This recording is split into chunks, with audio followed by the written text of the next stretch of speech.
Hello everyone, and welcome back to Nightmare Narratives. I can picture some of you already in bed, maybe some of you just getting home from work. Wherever you are, whatever time it is, I'm glad you're here. If this helps you relax or sleep, please like and subscribe. It means a lot. Now, let's get you comfortable, and I'll tell you tonight's story.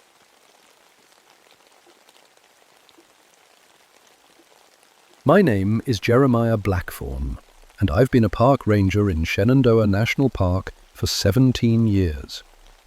I'm telling you this story because I need you to understand something important about the mountains. They're not just pretty rocks and trees like the tourists think. There are places up here where things live that shouldn't exist, and Devil's Backbone Ridge is one of them. I was born in these mountains, same as my daddy and his daddy before him. My father worked the coal mines until a cave-in took my younger brother Tommy when I was 26. That's when I decided I'd rather spend my life helping people get out of dark places instead of going into them. Funny how things work out. By October of 1962, I knew every trail, every creek, and every cave entrance in my section of the park. I'd mapped over 200 caves in the limestone ridge country, some going down 40 miles or more.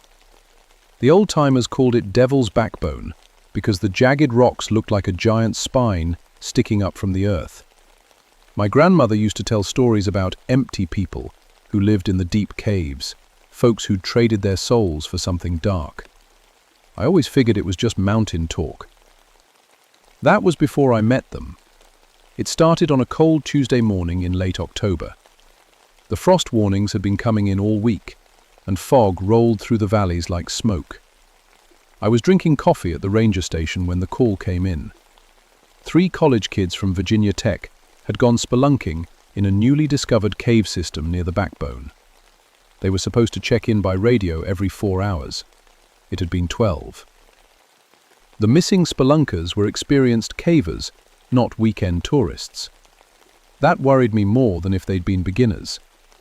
Smart people don't just vanish in caves, they know how to navigate. But caves don't care how smart you are. One wrong step, one loose rock, and you're just another body waiting to be found. I loaded my gear into the truck. Rope, carbide lamps, first aid kit, and enough food for 2 days. The cave they'd been exploring was 15 miles from the nearest road, deep in the back country where radio signals died and cell phones were useless. If something had gone wrong, we'd be on our own until we could hike back for help. The drive up the mountain road took 45 minutes, winding through forests so thick the morning sun barely touched the ground. I'd made this trip dozens of times for rescues, but something felt different that day. The woods were too quiet. No bird songs, no squirrel chatter, just the rumble of my truck engine and the crunch of leaves under the tires. I parked at the trailhead and shouldered my pack. The hike to the cave entrance would take 2 hours through rough country. As I walked, I noticed things that made my skin crawl. No animal tracks in the mud. No insects buzzing around. Even the wind seemed afraid to make noise. The cave entrance sat in a natural amphitheater of limestone cliffs, a dark mouth about 6 feet high and 10 feet wide. I'd been here 3 times before to map the initial passages. It was a typical Appalachian cave. Lots of narrow squeezes leading to larger chambers, underground streams, and passages that went deeper than anyone had fully explored. What I found outside the cave made my blood run cold. The missing students' gear was arranged in a perfect circle near the entrance, not scattered like you'd expect from people in a hurry or panic, not piled up like they'd stopped for lunch. Arranged. 3 backpacks, 3 helmets, 3 coils of rope, all placed exactly the same distance apart, like someone had used a compass to measure. I called out their names. "Sarah! Mike! David!" My voice echoed into the darkness, but nothing came back, not even the usual sounds caves make, dripping water, wind through passages, the flutter of bat wings. Just silence so complete it made my ears ring. That's when I should have hiked back for help. Should have called in a full rescue team with better equipment and more people. But 17 years of cave rescues had taught me that time was everything underground. Every hour those kids were missing, their chances got worse.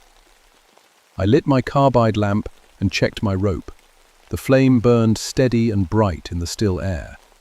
At least the cave wasn't filling with bad gas. I tied off my safety line and started into the darkness, following the chalk marks the students had left on the walls to mark their path. Had no idea I was walking into hell. Others in the region, a narrow passage that opened into a larger chamber after about 50 feet. The students' chalk marks were clear and regular, showing they'd followed proper caving procedure. But as I went deeper, I noticed something wrong with my equipment. My carbide lamp was burning too bright, like the flame was feeding on something besides acetylene gas. The light seemed to bend at the edges, creating shadows that moved when they shouldn't. I checked my compass and watched the needle spin in slow circles, unable to find magnetic north. I told myself, iron ore could mess with a compass, and limestone caves were full of strange chemistry. There had to be a logical explanation for everything I was seeing. The first handprint changed my mind about logic. I found it on the wall about 300 feet into the cave, pressed into soft clay beside one of the students' chalk marks. It was human-sized, but wrong somehow. The fingers were too long, and there was no thumbprint. Just 4 elongated marks, like something with very thin fingers had pressed against the wall. Then I found another, and another. The handprints led deeper into the cave, following a passage the students hadn't marked. Fresh prints, still damp to the touch. But the strangest thing wasn't the prints themselves, it was how many there were. Dozens of them, covering both walls of the passage, like a crowd of people had been walking through with their hands pressed against the stone. Some of the prints were bigger than human hands should be. Some were so small they could have belonged to children. All of them had that same wrong shape, 4 fingers, no thumb, pressed deep into clay that should have been rock hard after thousands of years. I followed the handprints for what felt like hours, but was probably 30 minutes. The passage sloped steadily downward, taking me deeper into the mountain than the maps showed. My altimeter read depths that shouldn't have been possible. According to my instruments, I was now below sea level, which was impossible in a mountain cave system. That's when I heard the voices. Whispered conversations echoing from somewhere ahead, too faint to make out words, but clearly human. I called out again. "Sarah! Mike! David! Can you hear me?" The whispers stopped. Bandwidth, the silence that followed, was worse than the sounds. It felt like the mountain itself was holding its breath, waiting to see what I'd do next. I pressed forward, my lamp flame flickering in air that had suddenly turned ice cold. The temperature drop hit me like a physical blow. In the span of 10 steps, the cave went from cool dampness to freezing cold that made my breath fog. My fingers went numb inside my gloves. Frost began forming on the walls, despite the fact that there was no air movement to cause such a sudden change. I found the students' first piece of abandoned equipment in a side chamber that hadn't existed on any of my previous maps. Sarah's helmet, sitting upright on a flat rock, like someone had carefully placed it there. Her headlamp was still on, beam pointing at the ceiling, battery somehow still strong after 12 hours. Next to the helmet was something that made me question my own eyes. A footprint in the cave floor, pressed into solid limestone as if the rock had been soft mud. Human-shaped but stretched, like someone had walked on feet that were too long for their body. Principles. I picked up the helmet and examined it closely. No cracks, no blood, no sign of struggle. Sarah had simply taken it off and left it behind. But why? And how had someone, or something, left a footprint in solid rock? The whispers started again, coming from multiple directions now. Conversations in what sounded like English, but spoken so softly I couldn't understand the words. Male voices, female voices, old and young, all talking at once in a murmur that seemed to come from the walls themselves. I drew my service pistol and called out in my strongest voice, "This is Park Ranger Blackthorn. If anyone can hear me, respond now." The whispers stopped again. Then something laughed, a sound like dry leaves rustling that seemed to come from right behind my ear. I spun around, gun raised, but found only empty cave passage stretching into darkness. My radio crackled to life for the first time since entering the cave. Through the static, I heard Deputy Ranger Thomas Whitehawk's voice. "Blackthorn, you copy? Found your truck at the trailhead. What's your status?" "Tom, thank God. I'm about a half mile into the system, following strange tracks. The students' gear is scattered, but no sign of the kids themselves. Something's not right down here." "Copy that. I'm geared up and heading your way. Should reach the entrance in 30 minutes. "Negative," I said, probably too quickly. "This cave system isn't on any of our maps. It's dangerous and unstable. I need you to stay outside and coordinate with base camp." But the radio had already gone dead, leaving me alone with the whispers that had started up again, closer now and definitely following me as I moved deeper into the mountain. I should have turned back right then, should have waited for proper backup and equipment. But somewhere in the darkness ahead, 3 young people were counting on me to find them. And after 17 years of bringing folks home safe from these mountains, I wasn't about to stop now. On the walls had multiplied, covering every surface I could see. Some were pressed so deep into the stone, they looked like they'd been made in soft clay. Others seemed to glow with their own pale light, though that might have been tricks of my carbide flame. I followed them deeper into Devil's Backbone, not knowing I was walking towards something that had been waiting in the dark for over 100 years. The passage opened into a chamber larger than anything on the official cave maps. My carbide lamp couldn't reach the ceiling or the far walls. The whispers echoed from every direction, like dozens of people having quiet conversations just out of sight. Handprints covered everything here: walls, floor, even the ceiling overhead. They overlapped and swirled in patterns that hurt to look at, like someone had been trying to write a message in a language made of palm prints and finger marks. I found Mike's backpack sitting in the exact center of the chamber, contents scattered in another perfect circle. His food, water bottles, extra batteries, and climbing gear had been arranged with the same precise spacing I'd seen outside the cave. No signs of struggle, no blood, just methodical placement, like everything had been set up for some kind of ceremony. That's when Deputy Whitehawk's voice echoed from the passage behind me. "Jerry! Where the hell are you?" I turned toward the sound, relief flooding through me. "Down here, Tom. Follow my voice." But as his headlamp beam appeared in the passage entrance, I noticed something that made my skin crawl. Tom was walking wrong.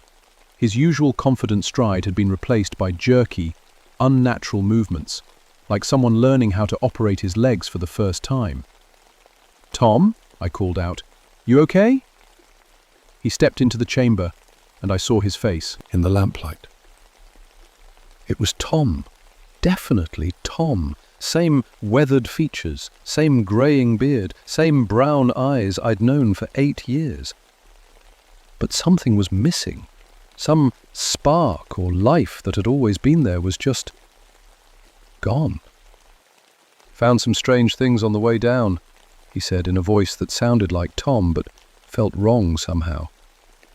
"Lots of handprints, voices in the walls. You hear them too?"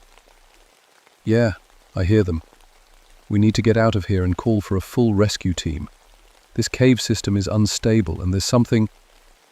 Tom's headlamp went out. Not died like a dead battery, just clicked off, leaving us standing in the circle of my carbide flame. In the sudden darkness beyond my light, the whispers grew louder. Clear enough now to understand words. "Come deeper. Come home. Come to us." "Tom, turn your light back on."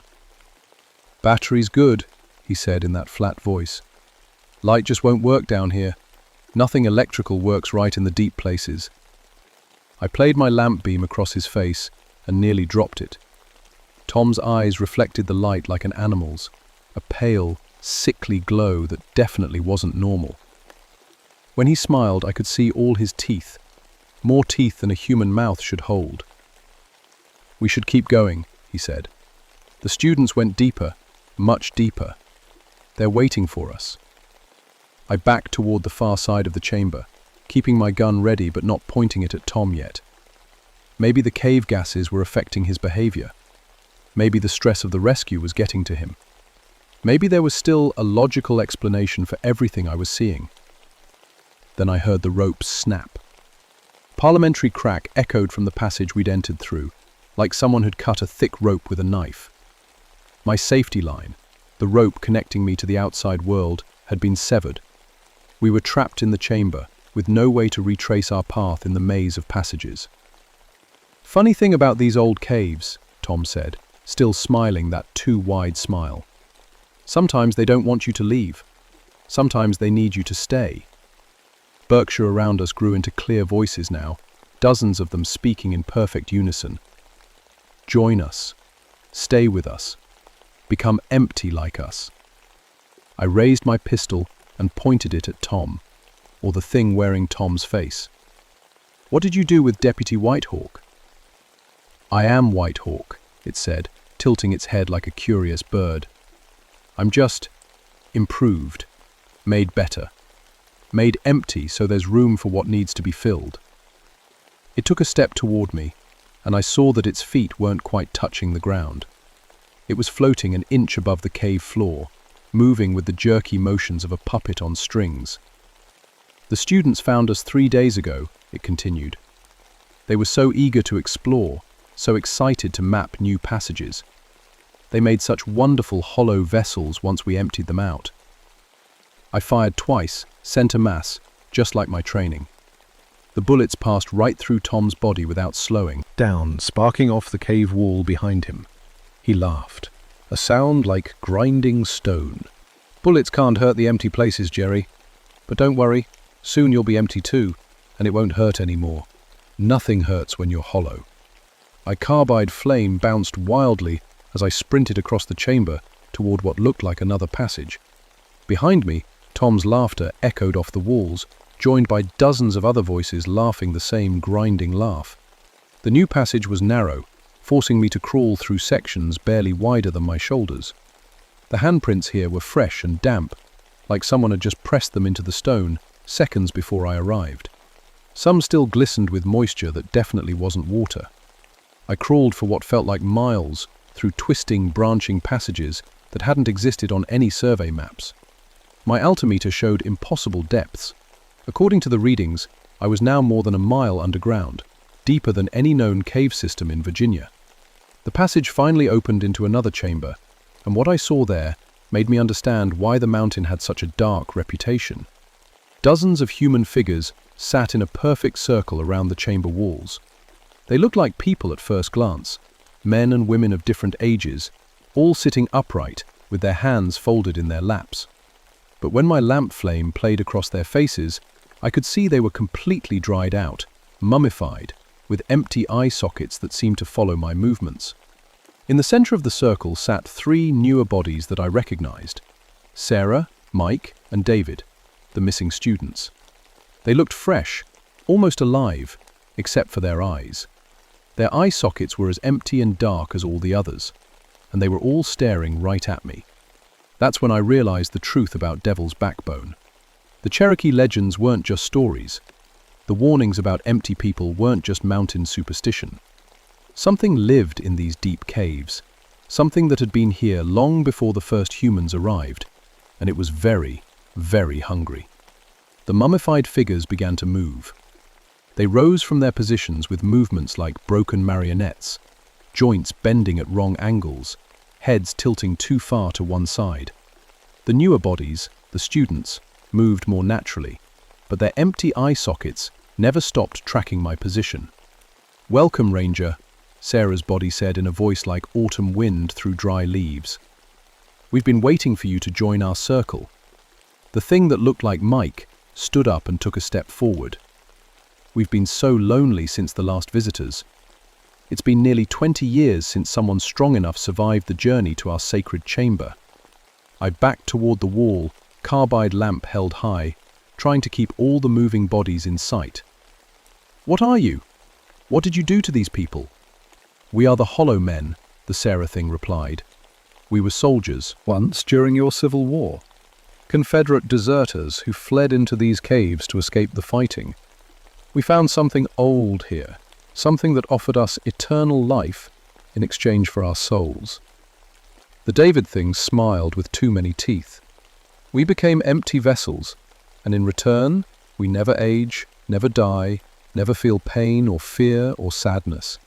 But the emptiness needs to be fed. We need fresh souls to sustain us." More figures were moving now, the older mummified bodies creaking like old leather as they stepped away from the walls. I counted at least 40 of them, maybe 50, all moving in my direction with that same puppet-like gait. "You will join us willingly," Mike's voice continued, "or we will take what we need by force. Either way, your essence will feed our emptiness for years to come." I raised my pistol again, knowing it was useless but needing to do something. "Stay back! I'm warning you!" The closest figure, an ancient dried-out man in the rotting remains of a Confederate uniform, reached out toward me. His fingers were impossibly long, with black nails that looked more like claws. When his hand touched my arm, cold shot through my body like I'd been dunked in ice water. Instantly, I felt something draining out of me. Not blood or breath, but something deeper. Memories started getting fuzzy around the edges. My brother Tommy's face became harder to remember. The warmth I felt when I thought about my late wife started to fade. I jerked away and stumbled backward, but there were more of them behind me now. Cold hands grabbed at my arms, my legs, my neck. Each touch drained a little more life, a little more of what made me human. That's when I remembered my father's stories about working in the coal mines, how they'd use carbide lamps, not just for light, but for protection against the things that lived in the deepest tunnels. How open flame was the only thing that could drive back the creatures that fed on human souls. I yanked the carbide lamp off my helmet and held it like a weapon. The flame burned brighter than it should have, casting dancing shadows on the chamber walls. The Hollow Men pulled back, hissing like angry cats. "Fire," I whispered, then louder, "You're afraid of fire." The Confederate soldier who touched me smiled with a mouth full of broken teeth. "Clever boy, but one small flame won't save you from all of us." He was right. There were too many of them, and my lamp wouldn't burn forever. The carbide mixture would last maybe 2 more hours if I was lucky. But it was something, and right now, something was better than nothing. I swung the lamp in a wide arc, keeping the creatures at bay while I tried to think of a way out. The chamber had multiple passages leading away from it, but I had no idea which ones led back toward the surface and which led deeper into the mountain. Then I heard a sound that gave me hope: running water. And air. Flow often meant connections to the surface. I followed the sound to a narrow passage on the far side of the chamber, fighting my way through grasping hands and snapping teeth, using the lamp flame to clear a path. The hollow puppet master movements becoming more coordinated.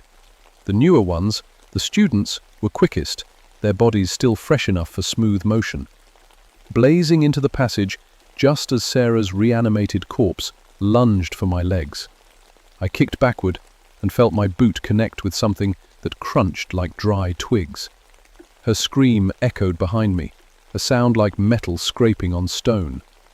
The passage was tight, barely wide enough for my shoulders, but I could hear running water getting louder ahead. I crawled frantically through the limestone tunnel, my lamp flame creating wild shadows that danced across the walls. Behind me, the Hollow Men were trying to follow, but the narrow passage slowed them down. I could hear them scraping against the rocks, their dried-out bodies breaking apart as they forced themselves through spaces too small for their ancient frames. The passage opened into a natural chimney, a vertical shaft that stretched up into darkness. An underground waterfall cascaded down one side, disappearing into cracks at the bottom. But most importantly, I could feel fresh air flowing down from somewhere high above. I clipped my rope to a rock formation and started climbing, using the techniques my father had taught me in the coal mines. Hand over hand, feet braced against the opposite wall, working my way up toward whatever lay at the top of the shaft. Below me, the hollow men emerged from the passage and began climbing too, their inhuman strength allowing them to scale the vertical walls like spiders. But they were still afraid of the flame, and I kept the lamp burning bright as I climbed. My muscles screamed with exhaustion by the time I reached the top of the shaft, maybe 100 feet up. I hauled myself over the edge and found myself in another cave chamber, this one with multiple cracks in the ceiling that let in thin beams of actual sunlight. I was almost to the surface, but as I stumbled toward the largest crack, hoping to squeeze through to the outside world, I heard Tom Whitehawk's voice behind me. "Going somewhere, Jerry?" I turned to see the thing wearing my partner's face emerging from the shaft, moving with that same wrong, floating motion. Behind it came the others, dozens of empty-eyed figures climbing out of the darkness like some horrible parade. "You can't escape us," Tom said. "We know every passage, every chamber, every way in and out of these mountains. You belong to us now." I looked at the crack in the ceiling. It was maybe 3 feet wide and 20 feet up, too high to reach, too narrow to climb safely. But it was the only way out, the only chance I had to see the sun again. A decision that would haunt me for the rest of my life. I unscrewed the carbide tank from my helmet lamp and threw it as hard as I could at the wall of the chamber. The tank exploded in a ball of flame that lit up the entire cave like daylight. The hollow men screamed in unison, their voices combining into a wail that seemed to shake the mountain itself. The explosion triggered something in the cave structure. Rocks began falling from the ceiling, and I heard the deep groaning sound that every cave rescue worker learns to fear, the sound of an imminent collapse. I dove for the crack in the ceiling as the chamber came apart around me, rocks the size of cars crashing down where I'd been standing seconds before. The shaft behind me filled with dust and debris, cutting off the hollow men's pursuit, but also cutting off my own escape route. I was trapped in a small pocket of space between fallen rocks and solid limestone, with just enough air to breathe and just enough light filtering down from above to see that I might, possibly, be able to squeeze through the crack to freedom. It took me 4 hours to dig my way out, moving rocks one at a time, widening the crack inch by inch until I could finally push through to the surface. When I emerged into the late afternoon sunlight, I felt like I'd been reborn. But my relief was short-lived. As I stumbled away from the crack, I heard a voice calling my name from somewhere in the woods. "Jerry! Jerry, where are you?" It was Tom Whitehawk's voice, but this time it sounded right, human, alive. I found him tied to a tree about 50 yards from the cave opening, unconscious but breathing. When I untied him and shook him awake, he looked up at me with eyes that reflected no light at all, normal, human eyes. "What happened?" he asked groggily. "Last thing I remember, I was hiking to the cave entrance. Then everything went black." I looked at Tom's face carefully. Same features, same beard, same brown eyes I'd known for 8 years. But this time, something was there. The spark of life, the warmth of a human soul. "How long was I out?" he asked as I helped him to his feet. I looked at my watch and felt my blood turn cold. According to the time, Tom had been missing for only 3 hours, but he looked like he'd aged 20 years. His hair had gone completely grey, deep lines creased his face, and his hands shook like an old man's. "Tom," I said quietly, "what's the last thing you remember before waking up here?" He thought for a moment, then shuddered. Dark places, cold like I've never felt, and voices, empty voices calling my name. He looked at me with haunted eyes. "Jerry, what happened to us down there?" I didn't have an answer that would make either of us feel better. The official report listed the cave system as geologically unstable due to recent seismic activity. The Army Corps of Engineers sealed every known entrance with concrete and steel, declaring the entire area off-limits to recreational cavers. The 3 missing students were listed as lost due to cave collapse, and their bodies were never recovered. Tom Whitehawk retired on medical disability 3 weeks later. Whatever had happened to him during those missing hours had aged him beyond his years. He moved to Florida to live with his sister, claiming the mountain cold hurt his bones too much to stay. He never talked about what he remembered from the cave, and I never asked. As for me, I requested immediate transfer to fire tower duty. After 17 years of cave rescues, I found I couldn't handle enclosed spaces anymore. Even walking into a building with no windows made me break out in cold sweats. The official term was severe claustrophobia, brought on by traumatic stress. The real reason was simpler. I'd seen what lived in the deep, dark places, and I never wanted to meet them again. Butterflies. But the story doesn't end with sealed caves and early retirements. 6 months after Devil's Backbone was closed, I started getting reports of similar handprints showing up in other cave systems throughout the Appalachians. Always the same pattern. 4 elongated fingers, no thumb, pressed deep into stone that should have been rock hard. Always accompanied by stories of missing cavers and voices whispering in empty passages. Michelle men weren't confined to one cave system. They were spread throughout the old mountains, anywhere humans had gone deep enough and desperate enough to make bargains with things that should have stayed buried. With the Park Service documenting these incidents, creating an unofficial database of dangerous cave systems that I passed along to my replacement. Not the official reasons for their danger, gas pockets, unstable geology, flash flood risk, but the real reasons. The ones that would get me laughed out of any serious scientific discussion. Some places in these mountains aren't meant for human exploration. Some caves lead to more than just underground rivers and limestone formations. And sometimes, when people go missing in the deep dark, it's not because they fell down a shaft or got lost in unmapped passages. Sometimes, they just became empty. I retired in 1978 and moved to a small cabin outside Charlottesville, far from any cave systems. But even now, 43 years later, I still wake up some nights hearing whispers in the walls, still find myself checking my carbide lamp before bed, making sure the flame burns bright enough to keep the darkness at bay. If you're reading this, if you're the kind of person who likes to explore wild places and push boundaries, let me give you one piece of advice. Respect the mountains. Respect the deep places. And if you ever find yourself in a cave system where the handprints on the walls don't look quite human, where the whispers seem to be calling your name, where your equipment stops working and the silence gets so thick you can taste it, prescribe. Turn around. Walk away. Don't look back.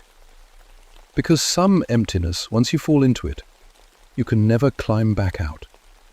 And Devil's Backbone is still out there, somewhere beneath those sealed concrete plugs, waiting for someone curious enough or foolish enough to find another way in. The hollow men have all the time in the world. They're very patient. And they're always hungry.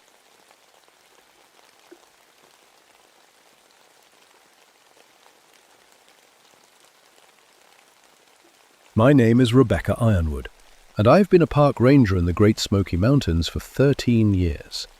People ask me why I chose this job, especially being the first woman ranger in the Copper Mountain district. The truth is, I love these mountains. I have a PhD in zoology, and there's nothing I enjoy more than tracking wildlife through these ancient peaks. Least, that's what I used to think. In March of 1974, I thought I'd seen everything these mountains could throw at me. I'd tracked and moved 23 problem bears. I'd studied mountain lions for my research. I knew every trail, every ridge, every hidden spring in my district. The other rangers called me Doc because of my degree, but I preferred to think of myself as someone who understood the science behind the wilderness. The Cherokee have stories about these mountains, old stories about creatures that protect sacred places. The local folks talk about the Wampus cat, a giant wildcat that walks on 2 legs and screams like a woman in pain. I'd heard these tales my whole career, and I always had the same response: misidentified cougars and old folklore mixing together. Copper Mountain rises 6,200 feet above the valley floor. It's covered in thick rhododendron bushes that grow so close together they form tunnels. In March, when the snow melts and the fog rolls through the valleys, it's one of the most beautiful places on Earth. It's also 8 miles from the visitor center, and radio coverage gets spotty once you climb above 5,000 feet. I should have paid more attention to that last part. The first call came in on a Tuesday morning. 2 hikers had reported being attacked by what they described as a 6-foot wildcat that walked on its back legs. The male hiker, Tom Bradley, had claw marks across his shoulder. His girlfriend, Sarah Chen, was shaking so hard she could barely speak. "It wasn't a bear," Tom kept saying as the EMTs loaded him into the ambulance. "Bears don't move like that. This thing, it jumped over a creek that was 15 feet wide, just sailed right over it." I took their statement and photographed Tom's wounds. The claw marks were deep, deeper than any mountain lion should be able to make. They were spaced wide too, like they came from something with much bigger paws than any cat I'd ever studied. But animals can surprise you. Maybe this was an injured cougar that had developed an unusual way of walking. Maybe the hiker's fear had made them see things that weren't really there. I'd investigate, collect some evidence, and probably end up relocating another problem predator. Blinked I packed my gear that afternoon: plaster for making casts of tracks, my 35mm camera, emergency radio, and my tranquilizer gun. Bill Hawkins, our maintenance crew chief, offered to help. Bill had grown up in these mountains and knew them almost as well as I did. "You be careful up there, Doc," he said as I loaded my truck. "Something's got the wildlife spooked. Haven't seen a single deer track on the lower trails for 3 days." "Animals migrate," I told him. "Spring patterns change all the time." But as I drove up the winding mountain road toward Copper Mountain, I noticed Bill was right. No deer, no squirrels. Even the birds seemed quieter than usual. The forest felt empty. Patriotism, I parked at the trailhead where the attack happened and started looking for sign. It didn't take long to find the tracks. They were unlike anything I'd ever seen. The basic shape was feline, round paws with what looked like retractable claw marks. But they were huge, almost as big as my hand. And there was something else. Something that made my stomach tighten as I knelt down to examine them closer. Mixed in with the normal cat tracks were prints that looked almost human. Not human exactly, but like a cat's paw with fingers. The palm was elongated, and there were 5 separate toe marks instead of the usual 4. I made plaster casts of the best prints and photographed everything. Then I followed the trail deeper into the rhododendron thickets. The tracks led up the mountain, toward an area the Cherokee had always said was sacred, a place where early settlers had reported strange disappearances back in the 1800s. As the sun started to set, I made camp about a mile up the trail. I set up my camera traps around the area where the tracks were freshest, hoping to get photos of whatever was making them. That night, I heard the screaming for the first time. It started around midnight, a sound like a woman being murdered, but with an animal quality underneath it. The sound echoed off the mountain walls, making it impossible to tell where it was coming from. It went on for almost 10 minutes, then stopped as suddenly as it had started. I lay in my sleeping bag, heart pounding, trying to convince myself it was just a normal mountain lion call, distorted by the terrain. But I knew I was lying to myself. I woke up before dawn to find my camera traps destroyed. Not just broken, destroyed. The metal casings were crushed like someone had squeezed them in a giant fist. The film was pulled out and scattered across the ground in long black ribbons. Whatever had done this had incredible strength, and it had been smart enough to find every single camera. I radioed back to headquarters, but the signal was too weak to get through clearly. Static filled most of my transmission. I was on my own until I hiked back down to where the radio worked better. I spent the morning following the tracks further up the mountain. They led to a grove of old oak trees that must have been growing there for hundreds of years. The Cherokee consider groves like this sacred, places where the spirit world touches our world. Then where I found the backpack. It was hanging from a branch 25 feet up in one of the oaks, just hanging there like someone had tossed it up with no effort at all. The tree trunk below it was scarred with claw marks that went deep into the wood, deeper than any normal animal could scratch. Abandonment climbing gear to reach the pack. It belonged to Mike Stevens, a solo hiker who'd been reported missing 3 days earlier. Inside, I found his wallet, his camera, and a journal. The last entry was dated 2 days ago. Something's following me. I can feel it watching from the bushes. The other animals are gone, even the insects. It's too quiet. Going to try to reach the ranger station tomorrow. He never made it. Colonization, I found Mike's body that afternoon, about a quarter-mile from where his pack had been hanging. I've seen a lot of animal attacks in my career, but nothing like this. Mike had been killed by massive claws, but his body hadn't been eaten. It was arranged, placed carefully against a large boulder like he was sleeping. Whatever killed him wanted him to be found. I radioed for backup and a body recovery team, but I was told it would be morning before anyone could reach me.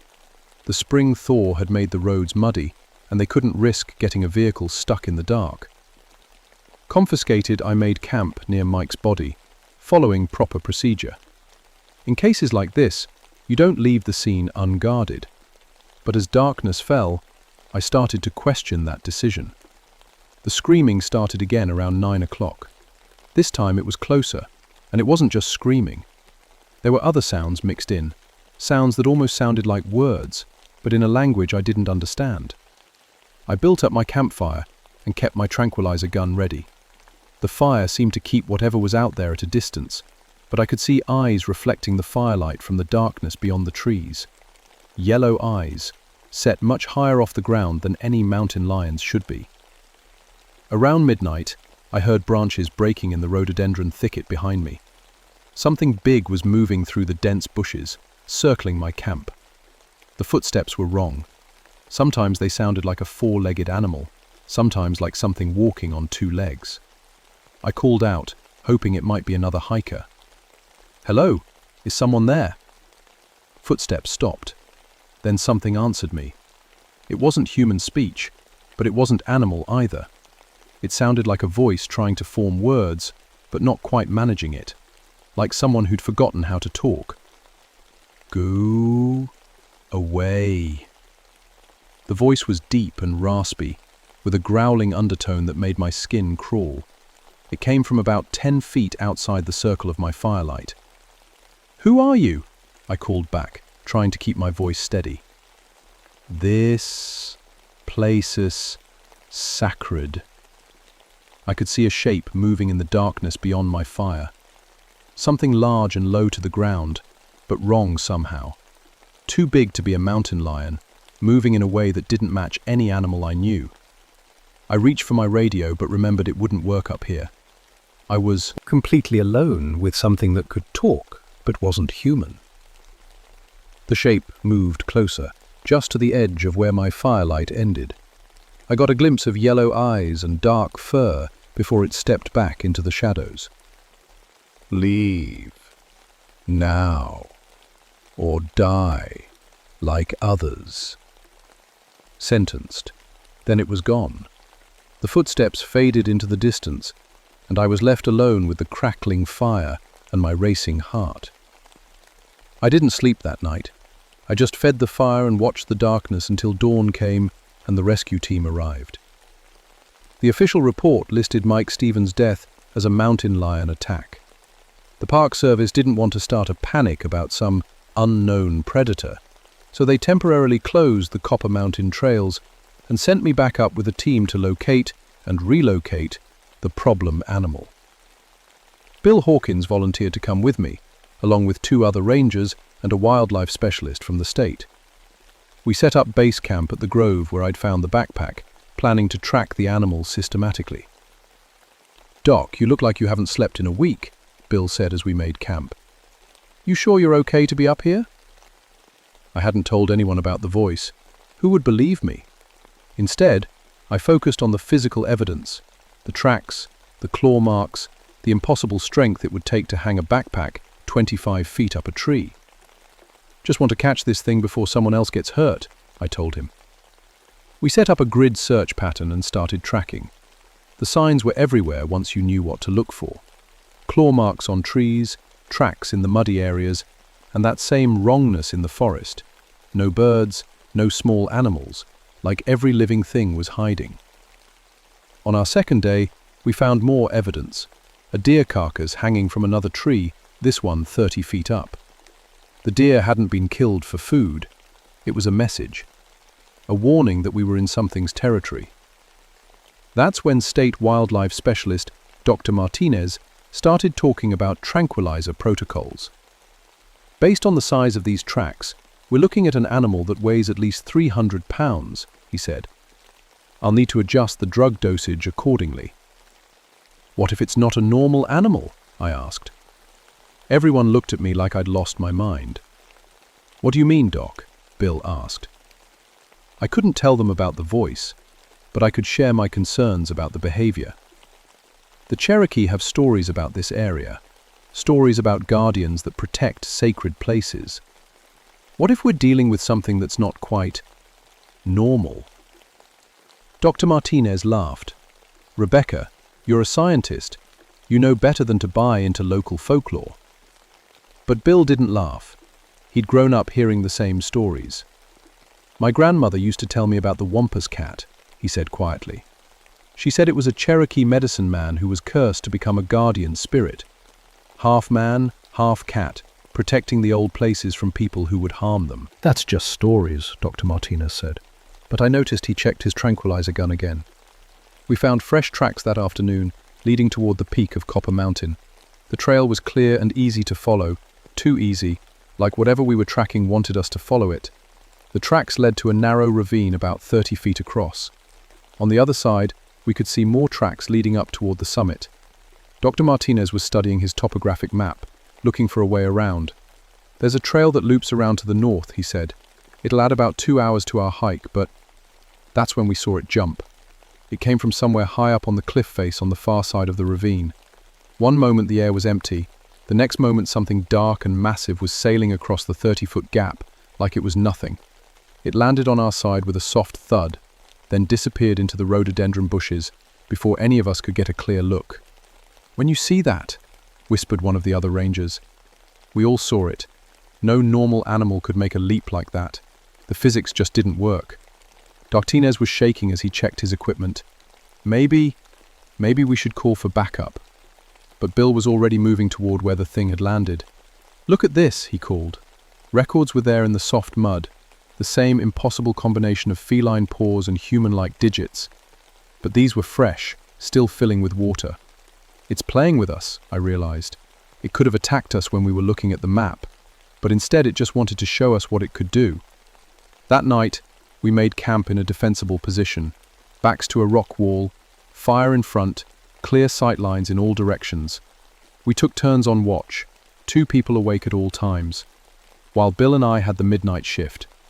We sat by the fire, listening to the night sounds of the forest. Except there weren't any. Even the wind seemed muffled. "Capitalists," Bill said quietly. "I need to tell you something. My grandmother didn't just tell stories about the Wampus cat. She claimed she saw it once, when she was young." "What did she say it looked like?" "Like a mountain lion, but bigger, much bigger. And it could stand up on 2 legs when it wanted to. She said its eyes held intelligence. Not animal intelligence, but human intelligence trapped in an animal body. Paralyzed a branch snapped somewhere in the darkness beyond our fire. She also said it could speak," Bill continued. "Not clearly, but enough to understand. It would warn people away from places they shouldn't go."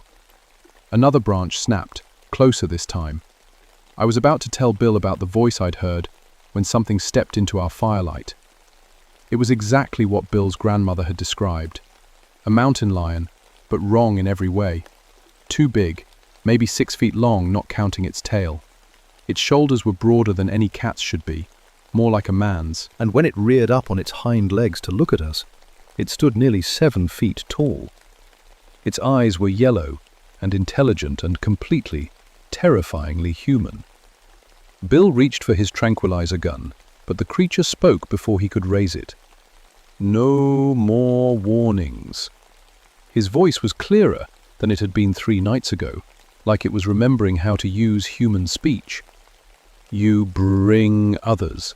You bring machinists. You desecrate the holy places.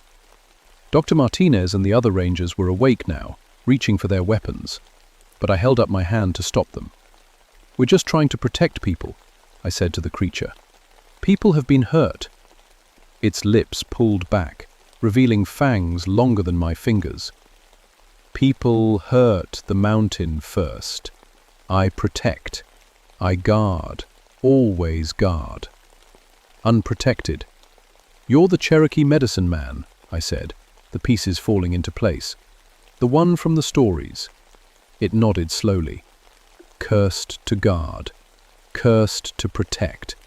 Until the mountain needs me no more. That's when Bill made his mistake. He raised his tranquilizer gun. The creature moved faster than anything that size should be able to move. One moment it was 10 feet away. The next it was on top of Bill, claws extended. Freezes, I heard Bill scream. I saw blood. I saw claws as long as kitchen knives raking across his chest. Then Dr. Martinez shot it with enough tranquilizer to drop a grizzly bear, and it staggered back into the darkness. But it didn't fall down. Palestinians was alive, but barely. The claw marks across his chest went deep, and he'd lost a lot of blood. We radioed for an emergency medical helicopter and started first aid, but we all knew it would be touch and go. Why didn't the tranquilizer work? Dr. Martinez kept asking. I gave it enough to drop anything. I was beginning to understand that we weren't dealing with anything normal. The Cherokee stories weren't folklore, they were warnings. This creature wasn't just an animal, it was something much more dangerous. While the others worked on Bill, I followed the blood trail. The creature was hurt but not down, and I needed to understand what we were really facing. The trail led up toward the summit of Copper Mountain, toward the sacred grove the Cherokee had told us never to enter. With each step, I felt like I was walking into a place humans weren't meant to go. Behind the creature in ancient Cherokee symbols were carved into the rocks around the edges, symbols I recognized from my research as protective wards. The creature was lying beside a small spring, licking its wounds. When it saw me, it raised its head but didn't attack. Why? I asked. Why are you doing this? It struggled to its feet, still groggy from the drugs. The Whittered men came, it said, its voice clearer now.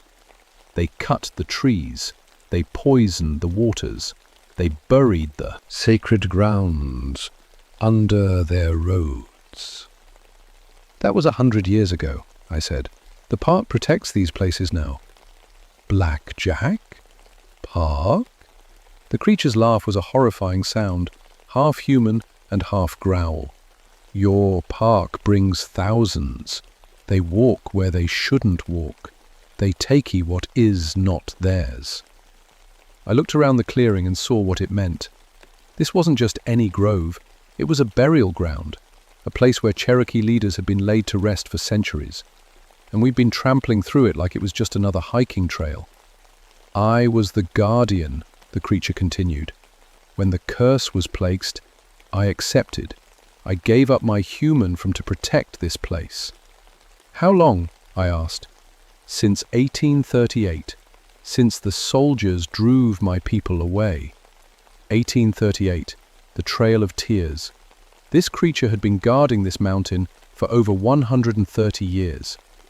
You killed those hikers, I said. Abolished, I warned them. They did not listen. They camped in the burial ground. They left garbage in the sacred spring. I understood now why Mike Stevens had been arranged so carefully.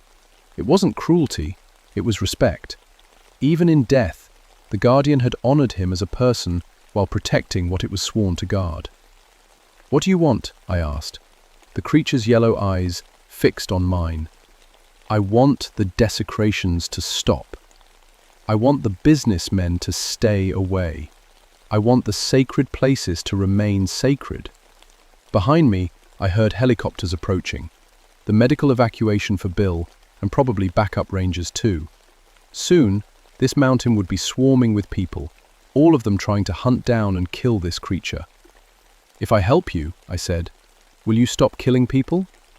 "If they stay away from the sacred places, they will live." I made a decision that would change my life forever. Instead of leading the rangers to the creature, I would help it protect what it was sworn to guard. The helicopters were getting closer. I had maybe 5 minutes before they arrived. "There's a survey team planning to put a new trail through this area," I told the creature. "They want to open up the summit to more hikers." Metallic, its eyes flashed with fury. "Never." "I can stop them," I said, "but I need you to trust me. No more killing unless they actually threaten the sacred places. Can you do that?" The creature studied me for a long moment. Then it nodded slowly. "But if they come here with their machinists, if they dig up the bonus of my ancestors—" "They won't," I promised. "I'll make sure they won't." The helicopters were overhead now, looking for a place to land. I had to get back to camp before they sent people looking for me. "There's one more thing," the creature said as I turned to leave. "You have seen me.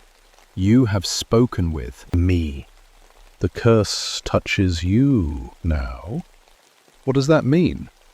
"It means you will guard this place too. Not as I guard it, but as your kind can guard it.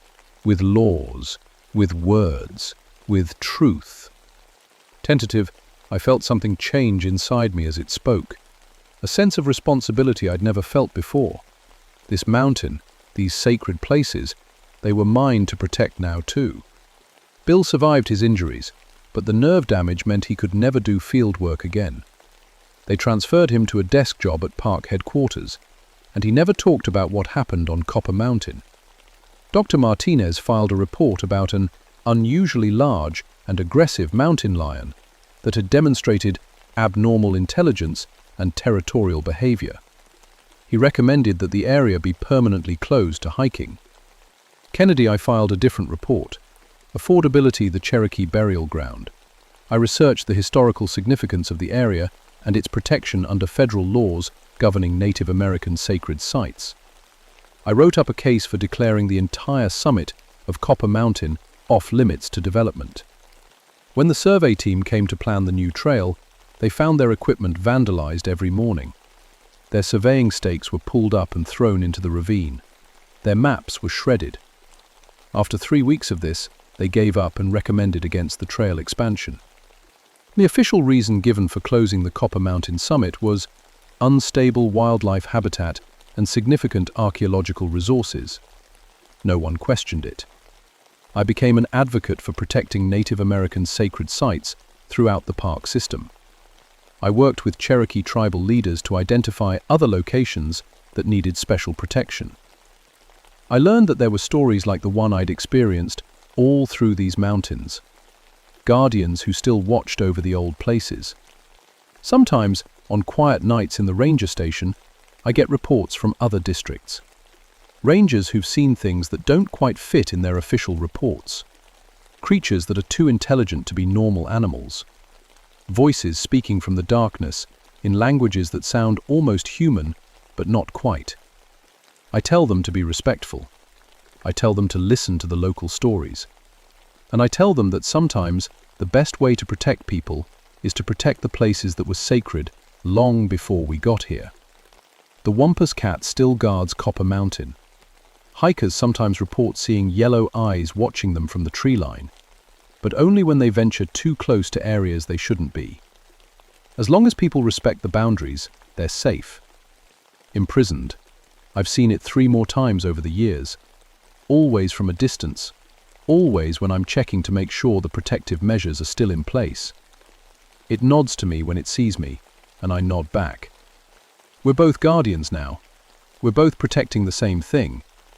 The pointed, fections, The Cherokee were right about one thing. Some places are too sacred to be treated like tourist destinations.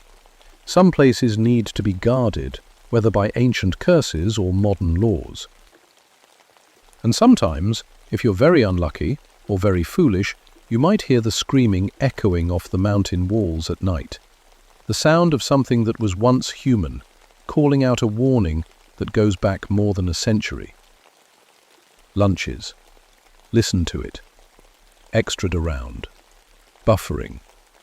Go back the way you came, because some mountains hold secrets that are meant to stay hidden, and some guardians will do whatever it takes to keep them safe. My name is Rebecca Ironwood, and I've spent 27 years protecting these mountains, but I'm not the only one watching over them, and you should be afraid of.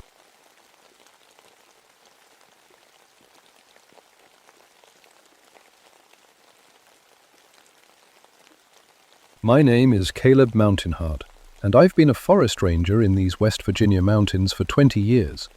My family's been here for 6 generations, building bridges and maintaining trails through some of the roughest country you'll ever see. I know every creek, every ridge, and every old bridge in the Monongahela National Forest like they're my own children. Officers, telling you this story because what happened to me on Devil's Fork Bridge changed everything I thought I knew about my job. Before that November day in 1981, I figured bridge collapse stories were just poor maintenance and harsh weather. Metal gets old, wood rots, and mountain storms can tear apart anything humans build. Simple as that. The Cheat Mountain area where I work sits 12 miles from the nearest town. It's the kind of place where cell phones don't work, and your truck radio only picks up static. Devil's Fork Bridge spans a 200-foot gorge with a fast stream rushing over rocks far below. Ancient hemlocks grow so thick on both sides that even at noon, the bridge sits in shadow. The bridge itself was built back in the 1920s, a steel truss design that should have lasted forever with proper care. It's the only way to reach the Eastern Trail system, so keeping it safe matters. Hikers, hunters, and research teams all depend on that bridge. If it fails, people die. That morning started like any other. Ice had formed overnight from an early winter freeze, and I needed to check the bridge deck for damage. Ice and steel don't play nice together. The metal contracts and expands, creating stress fractures that can turn deadly without warning. I loaded my truck with the usual inspection gear, stress gauges, concrete core sample tools, my grandfather's old carpenter level that never lied. The drive up took 40 minutes on winding mountain roads that barely deserved the name. But as soon as I parked near the bridge approach, something felt wrong. The forest was too quiet. No birds, no squirrels rustling through leaves, no insects buzzing. Even the stream below seemed muffled, like someone had wrapped the whole area in cotton.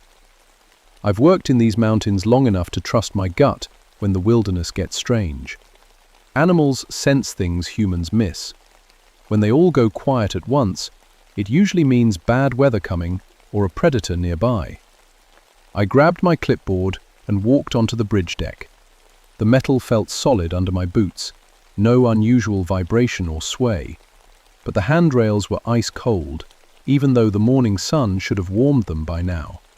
When I touched the steel beam with my bare hand, it was like grabbing a frozen pipe. Well, that's when I saw the first bone. It was small, maybe from a rabbit or squirrel, met the main support beam. Nothing unusual about that. Hawks and owls drop bones all the time. But when I tried to pull it free, the bone wouldn't budge. It wasn't just stuck. It looked like it had grown right out of the metal. Pulled out my flashlight and checked the other beams. More bones, all different sizes, all somehow fused into the bridge structure. Some looked fresh, others old and yellowed.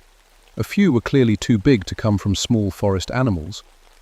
My hands started shaking, and not from the cold. In 20 years of bridge maintenance, I'd never seen anything like this. Bridges don't grow bones. Metal doesn't fuse with animal remains. There had to be a logical explanation. Coyotes had been using the bridge to feed, dropping scraps that somehow got caught in the structural joints. Mountain winters can preserve bones for years. The fusing effect might just be ice and corrosion making things stick together. That's what I told myself anyway. I spent 2 hours documenting everything, taking photos and measurements. The bones appeared randomly throughout the bridge structure. No pattern I could figure out. Some were definitely animal, bird wings, deer legs, small mammal skulls, but others looked disturbingly human-like. When I finally packed up my gear, the sun had climbed high enough to reach the bridge deck, but the metal still felt freezing cold, and that absolute silence continued. Even my truck engine sounded wrong, like the noise was being swallowed up before it could echo off the gorge walls. Divisional back to the ranger station, I couldn't shake the feeling that something was watching me leave. Every time I checked my rearview mirror, the bridge looked normal, just old steel and shadows. But that wrongness stayed with me all day, like a splinter working its way deeper under my skin. 3 days later, I came back with County Engineer Patricia Millstone. Pat had worked with me on dozens of bridge inspections over the years. She was smart, thorough, and wouldn't put up with any nonsense about strange feelings or animal bones. "Probably just predator feeding patterns," she said as we unloaded testing equipment from her truck. "Hawks and owls use bridges as perches. Bones fall into crevices and get stuck." While I wanted to believe her, but the silence hit us again as soon as we stepped onto the bridge approach. Pat noticed it too, though she didn't say anything. "Let's start with load testing," she said, setting up her electronic stress gauge. "Check the bearing points and measure fatigue fractures." I attached sensors to the main support beams, while Pat calibrated her equipment. The metal felt even colder than before, cold enough that our breath fogged when we touched the steel. My tools kept slipping from my numb fingers. "The temperature's affecting the readings," Pat muttered, frowning at her gauge. "Metal shouldn't be this cold with direct sunlight." That's when her equipment started acting up. The stress gauge kept resetting itself, showing impossible readings. My compass spun randomly. The metal detector I'd brought went crazy, beeping and clicking like it had found buried treasure in every direction. "Magnetic interference," Pat said, but her voice sounded uncertain. "Maybe underground mineral deposits affecting our instruments." I found the human bone. It was wedged deep into a joint where 2 main support beams connected. Not a small fragment this time, but most of a human thigh bone, a femur, yellowed with age but perfectly preserved. And just like the animal bones, it looked like it had been there when the bridge was built. "That's impossible," Pat said when I showed her. She examined the bone carefully, running her hands along where it connected to the steel. "This joint was welded solid in the 1920s. Nothing could have been added later," before the human leg bone fused into the bridge structure like it had been mixed right into the construction process. Pat tried to photograph the bone, but her camera wouldn't work properly. Every picture came out blurry or completely black, even in bright daylight. My backup camera did the same thing. "Equipment failure," she said, but I could hear the worry in her voice. "We'll document everything by hand and come back with different gear." We spent another hour testing the bridge, but our instruments kept malfunctioning. Temperature sensors showed readings 30 degrees below actual air temperature. Metal detectors went off constantly. Even our simple tools felt wrong. Screwdrivers became magnetized. Hammers felt too heavy or too light. Around noon, the bridge started making noise. It began as tiny creaking sounds, like old wood settling. But the bridge was steel and concrete, and there was no wind. The sounds got louder, groaning, squealing, metal rubbing against metal. The whole structure started swaying slightly, even though we were standing perfectly still. "Wind shear from the gorge," Pat said, but she was gripping the handrail tight enough to turn her knuckles white. Back and forth, side to side, like something invisible was shaking the bridge from underneath. Our equipment rattled and clanged. My clipboard fell through a gap in the deck that hadn't been there minutes before. Pat screamed. I turned just in time to see her foot disappear through what looked like solid bridge decking. 1 second she was standing on steel grating, the next her leg was sinking into the metal like it was quicksand. I grabbed her arms and pulled hard. Her leg came free, but she was hurt. Her ankle twisted at a bad angle, blood soaking through torn pants where the metal had scraped her skin. "The bridge deck was solid," she gasped, staring at the spot where her foot had gone through. I checked it myself. Steel grating doesn't just turn into holes. But when we looked, the deck was perfect again. Solid steel, no gaps, no damage, like nothing had happened at all. I helped Pat back to the trucks, my heart hammering so hard I thought it might burst. Her ankle was definitely broken, maybe worse. As we drove away, I kept checking my mirrors. The bridge looked normal in the distance, just old steel spanning a mountain gorge. But I knew we'd crossed a line into something that couldn't be explained by equipment failure or electromagnetic interference. Something was wrong with that bridge, wrong in ways that made my 20 years of mountain experience feel worthless. Pat went to the hospital, and I went home to think about human bones fused into steel beams and bridge decks that turned solid and liquid without warning. That night, I started researching the construction history of Devil's Fork Bridge. What I found made everything much worse. The records were buried in county archives dating back to 1921. Construction of Devil's Fork Bridge had been rushed, completed in just 4 months during a harsh winter. The original contractor was a company called Mountainside Construction, owned by a man named Ernest Blackwood. Freezes had died during construction. Falls, they said. Accidents caused by dangerous winter conditions and pressure to finish quickly. But what really caught my attention was the location. The bridge was built directly over a mass grave from the 1918 flu epidemic. Over 200 people had been buried there in a hurry when the local cemetery ran out of space. Families were dying faster than proper graves could be dug. The construction records mentioned local materials and cost-saving aggregate. In construction terms, aggregate meant sand, gravel, and crushed stone mixed into concrete. But what if desperate contractors had used other things as filler? Things that were already buried in the ground right where they were building. I drove back to the bridge the next morning, bringing a concrete core sample drill and my grandfather's old geology hammer. If human remains had been mixed into the bridge construction, I'd find evidence. The silence hit me before I even got out of my truck. Deeper than before, like the whole forest was holding its breath. No wind, no birds, no sound except my boots on gravel. I set up the core drill on one of the main foundation pillars and started boring into the concrete. The bit went in smooth for the first few inches, then hit something hard. When I pulled up the sample, chunks of bone came with it. Human teeth, fragments of skull, pieces of rib cage. They weren't just mixed into the concrete, they were the concrete. Whoever built this bridge had ground up human remains and used them as construction material. My hands were shaking so bad I could barely hold the drill. I took more samples from different spots. Every single core came up full of bone fragments. The entire foundation of Devil's Fork Bridge was built on a literal pile of human remains. That's when the manifestations started. Chronological, it was just temperature changes. Cold spots that moved around the bridge like invisible people walking past. Then the metal started groaning and flexing without any load or wind pressure.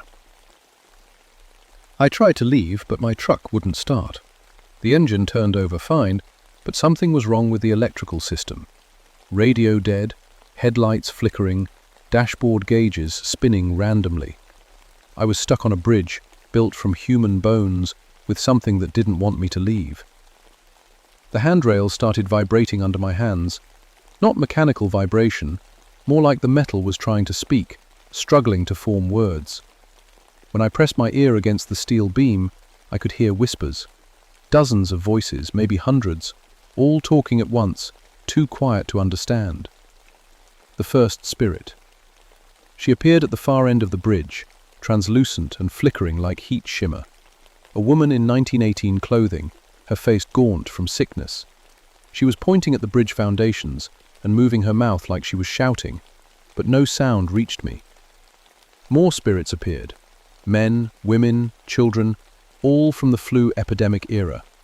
They surrounded the bridge, pointing at the concrete, gesturing frantically at the spots where I'd taken my core samples. They looked angry and desperate, like they'd been trying to get someone's attention for 60 years. The bridge started shaking again, harder than before. Metal bolts popped loose and fell into the gorge.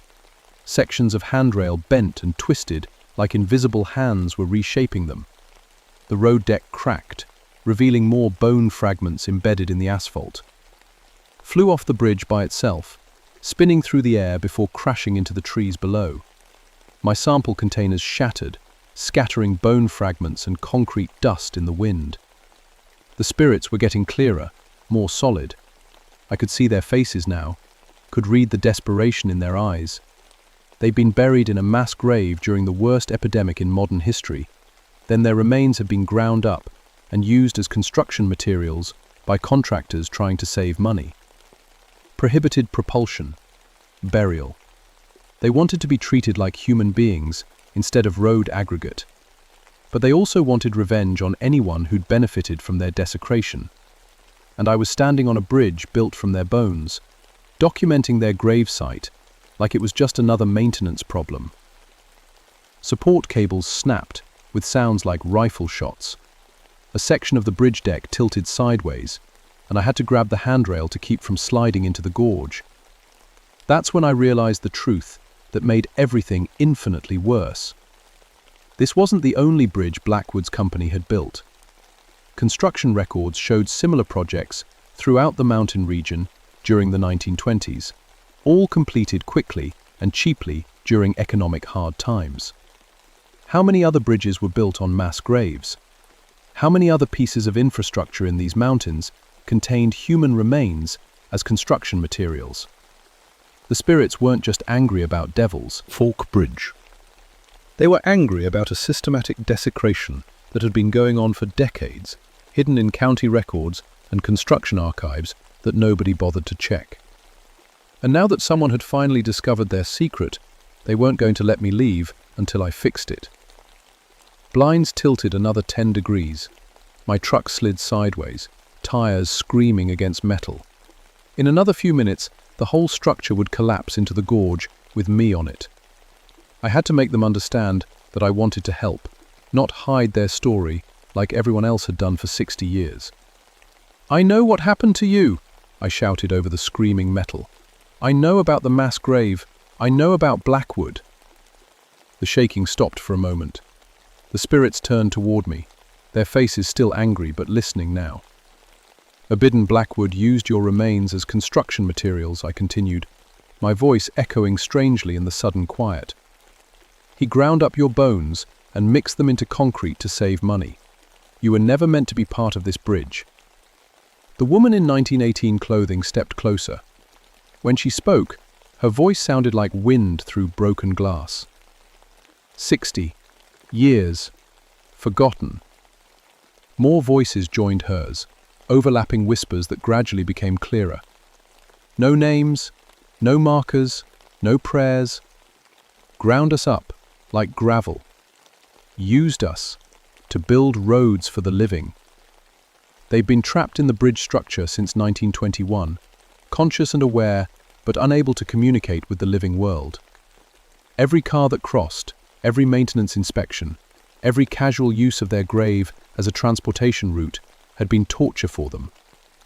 But they'd also been learning, growing stronger, figuring out how to manipulate the physical world. The bone fragments I'd been finding weren't random. They were the spirits pushing pieces of themselves to the surface, trying to tell their story to anyone who'd listen. "I can help you," I said. "I can make sure you get proper burial. I can tell people what really happened." The bridge shuddered again, but differently now. Not violent shaking, more like a sigh of relief that made the whole structure settle and flex. But one spirit stepped forward from the group, and I recognized him from old newspaper photos. Ernest Blackwood himself, the contractor who desecrated their grave. His spirit looked different from the others, darker, more solid, radiating guilt and defensive anger. "Can't prove anything," he said. "Records, lost. Witnesses, dead. Nobody will believe. The other spirits turned on him, their translucent forms becoming sharper and more defined. 60 years of rage focused on the man who turned their final resting place into a construction project. But Blackwood wasn't backing down. Even in death, he was trying to cover up what he'd done. Cost, overruns, had to use local materials, he said. Continued. Nobody got hurt. Just old bones, already dead. Belgium Kevin rushed toward him, and the bridge convulsed like a living thing. Support beams twisted, cables snapped, and the entire structure tilted 30 degrees toward the gorge. My truck slid sideways until it hit the twisted handrail. Thanks wasn't just about proper burial anymore. This was 60 years of supernatural rage exploding into the physical world, and I was caught in the middle of it. The bridge deck cracked open like an eggshell. Concrete chunks fell into the gorge, revealing the human remains that had been used as foundation material. Skulls, rib cages, arm bones, all mixed together with standard construction aggregate to form the pillars that held up the bridge. I could see the mass grave now, exposed where the bridge foundations had been torn apart. Hundreds of bodies buried in layers, most without coffins or markers, victims of the 1918 flu who died faster than they could be properly interred. The spirit of Ernest Blackwood was trying to flee, but the flu victims had him surrounded. They were pulling at him, tearing pieces of his ghostly form away like he'd torn apart their grave. "Wait!" I shouted. "Fighting him won't fix anything. You need to let the living world know what happened." The spirits paused, turning toward me again. "I'm a forest ranger," I said. "People trust my reports. If I document this properly, if I bring in archaeologists and investigators, you can get proper burial, and Blackwood's crimes can be exposed. But only if you don't destroy all the evidence by collapsing the bridge." For a long moment, nobody moved. The bridge hung at an impossible angle, defying physics, while the spirits decided whether to trust me or finish their revenge. The woman in 1918 proper, burial, all of us. Promise, memorial, with our names. Prominently, promise, tell the truth. "I promise," I said, and meant it completely, "but you have to let me live long enough to keep that promise." Minimized, the spirits of the flu victims nodded slowly. Then they turned back toward Ernest Blackwood. "Your time is done," the woman said. "No more hiding. No more lies."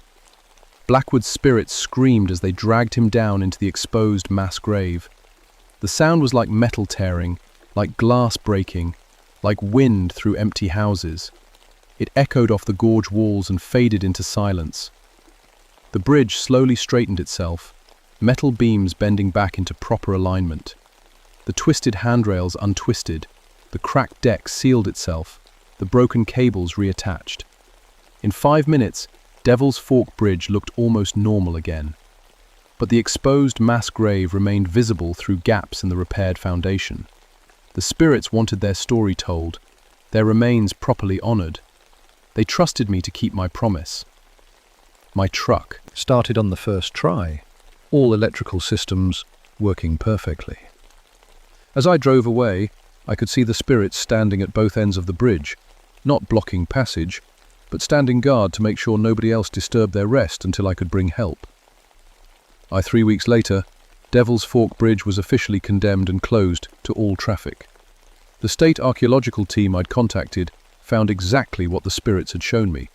Over 200 human remains mixed into the bridge foundations, along with construction records proving Ernest Blackwood had used the mass grave as a source of local aggregate materials. The victims were carefully exhumed and reburied in a proper cemetery, with individual markers where possible. The mass burial site got a memorial stone, listing all known names of 1918 flu victims from the area. Patricia Millstone recovered from her broken ankle, but she transferred to a different county afterward. She never talked about what happened on the bridge, but she did help me research other construction projects from that era. We found evidence of similar cost-cutting measures at 7 other bridges and 2 courthouse foundations throughout the mountain region, all built by Blackwood's company between 1919 and 1925, all during economic difficulties when contractors were pressured to finish quickly and cheaply. I spent the next 2 years investigating every piece of infrastructure in my jurisdiction that dated from that period. Found human remains mixed into construction materials at 4 more sites. Each time, we brought in archaeologists, identified the victims when possible, and provided proper burial. The spirits at those sites were grateful, not violent. Word had spread somehow, through whatever realm they inhabited, that someone was finally listening to their story. But Devil's Fork Bridge taught me something that changed how I approach my job forever. When people cut corners to save money, especially during desperate times, the consequences can last generations. Those flu victims had been forgotten for 60 years, their final rest disturbed for a construction project that could have been done properly, with just a little more time and expense. Blackwood saved maybe a few $100s by using human remains as road aggregate. That decision created 60 years of supernatural anguish and turned a necessary piece of infrastructure into a haunted trap. I still work as a forest ranger in these mountains, but now I research the history of every bridge and building I maintain. I check construction records, cemetery records, local obituaries from the period. When the past has been buried improperly, it has a way of surfacing when you least expect it.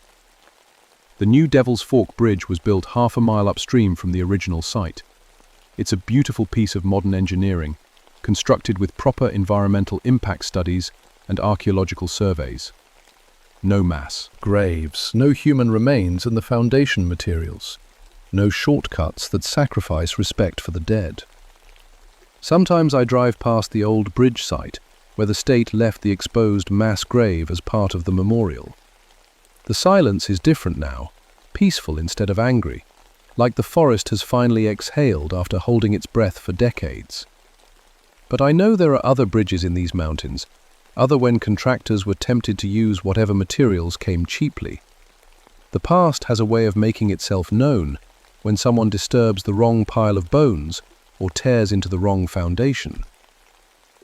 My grandfather used to say that mountains remember everything, every tree cut, every stream diverted, every grave disturbed. The Appalachians are old mountains with long memories, and sometimes they demand that forgotten stories be told properly. I've learned to listen when the silence gets too deep, when metal feels colder than it should, when bones appear where bones shouldn't be. Because the dead deserve better than being ground up and mixed into concrete, and the living deserve to know when they're walking on graves. Every bridge tells a story. Most of them are just stories about engineering and construction, weather and maintenance. But some bridges tell stories about the people who were sacrificed to build them, forgotten and buried beneath steel and concrete. Those are the stories that matter most, because they're the ones nobody else wants to hear. If you ever find yourself on an old bridge in the mountains, and the silence gets too deep, and the metal feels too cold, pay attention. The dead have been waiting a long time for someone to listen. And always remember, every foundation has a history. Sometimes that history includes people who deserved better than becoming construction materials for the living world to drive across. Make sure their stories don't stay buried forever.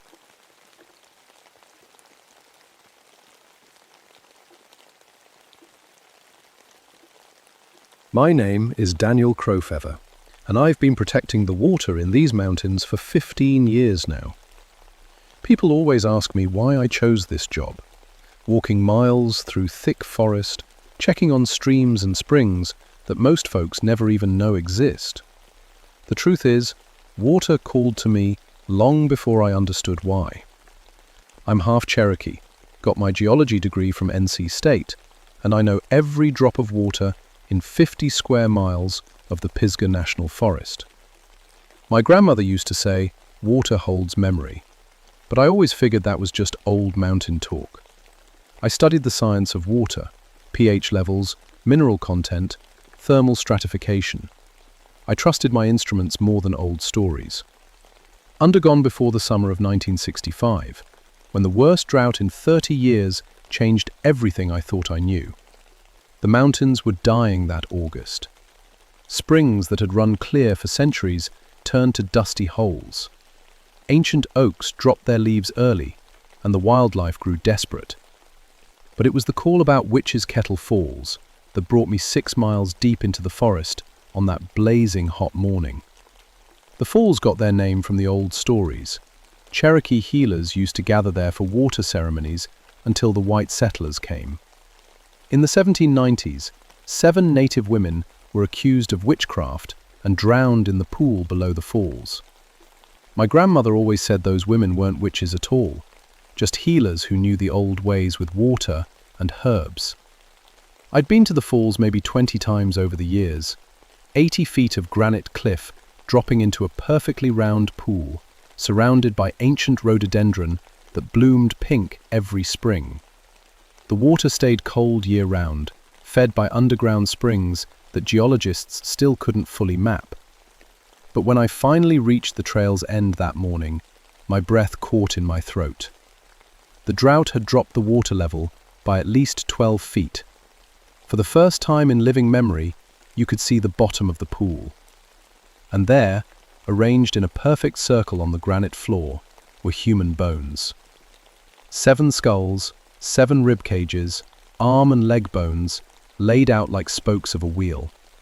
Even from the rim, I could see they'd been placed there deliberately. This wasn't how bodies naturally settled after drowning. I set down my pack and pulled my false. But this was a little bit more from a future. The challenge was exactly where the labour. It was also had filts with a run stall, and the way they would been alter my back. I set, but the mountains blocked the signal as usual. 6 miles back to the truck, then another hour to the ranger station. By the time I could get the state archaeologist out here, it would be late afternoon. I decided to document what I could see from up top. Basic photographs, sketches of the bone arrangement, notes about the water level, standard archaeological site protection protocol. That's when I noticed something that made my hands shake as I wrote. The water level was rising. Not slowly, like you'd expect from an underground spring adjusting to pressure few minutes. I could actually watch it creep up the granite walls of the pool. I checked my instruments. Air temperature, 92 degrees, no wind, no recent rainfall in the entire watershed. According to everything I knew about hydrology, that water level should have been dropping, not rising. I knelt at the pool's edge and dipped my hand in to test the temperature. Ice cold. Not cool, not refreshing, cold enough to make my fingers go numb in seconds. In August, in a 90-degree heat wave, sitting in direct sunlight, that pool felt like it had been sitting in winter shade. I pulled out my pH meter and lowered it into the water. The digital readout flickered wildly, jumping from 7.2 to 3.4 to 9.8 in seconds. Impossible readings. Either my equipment was broken, or this water was defying every law of chemistry I knew. Harassed a sample bottle to test back at the lab, screwing the cap on tight. Within minutes, the water had completely evaporated, leaving only dry mineral residue in the bottom of the glass. My grandmother's voice whispered in my memory, "Water holds memory, Danny. Some water remembers things people want to forget." The bones were disappearing now as the water rose. By the time I finished taking photos, only the tops of the skulls showed above the surface. The pool looked normal again, just a beautiful mountain swimming hole. Prolific. But the wrongness hung in the air like humidity. The forest around the falls had gone completely silent. No birds, no insects, no wind in the leaves. Even the waterfall itself seemed muted, like sound was being absorbed by something I couldn't see. Polling. I shouldered my pack and started the long hike back, telling myself I'd seen equipment failure and maybe some kind of underground thermal event. There had to be a scientific explanation. I was still telling myself that when I looked back from the ridge and saw the water in the pool swirling slowly counterclockwise, even though there was no current to cause it. The state archaeologist, Dr. Elizabeth Hartwell, arrived the next morning with a graduate student and enough equipment to run a full excavation. Beth and I had worked together before. She was tough, practical, and had zero patience for mountain folklore. "Me," she said as we hiked in, "that a drought exposed bones. Then the water level mysteriously rose to cover them again?" That's what I saw. I kept my tone professional, but I could hear how crazy it sounded. "Underground spring activity," she said firmly. "Pressure changes from the drought, probably. We'll pump the pool down and get proper documentation." On portable pump took 3 hours to lower the water enough to reach the bones. Beth worked methodically, photographing everything, taking measurements. The bone arrangement was even more complex than I'd realized from above. Not just a circle, but a spiral pattern with smaller artifacts placed between each skeleton. "These aren't drowning victims," Beth said, crouched over one of the skulls. "Look at these markings." I climbed down into the drained pool to see what she meant.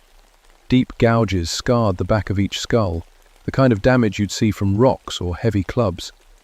These women had been beaten to death before their bodies went into the water. "Murder victims," I said quietly. "Execution victims, more likely.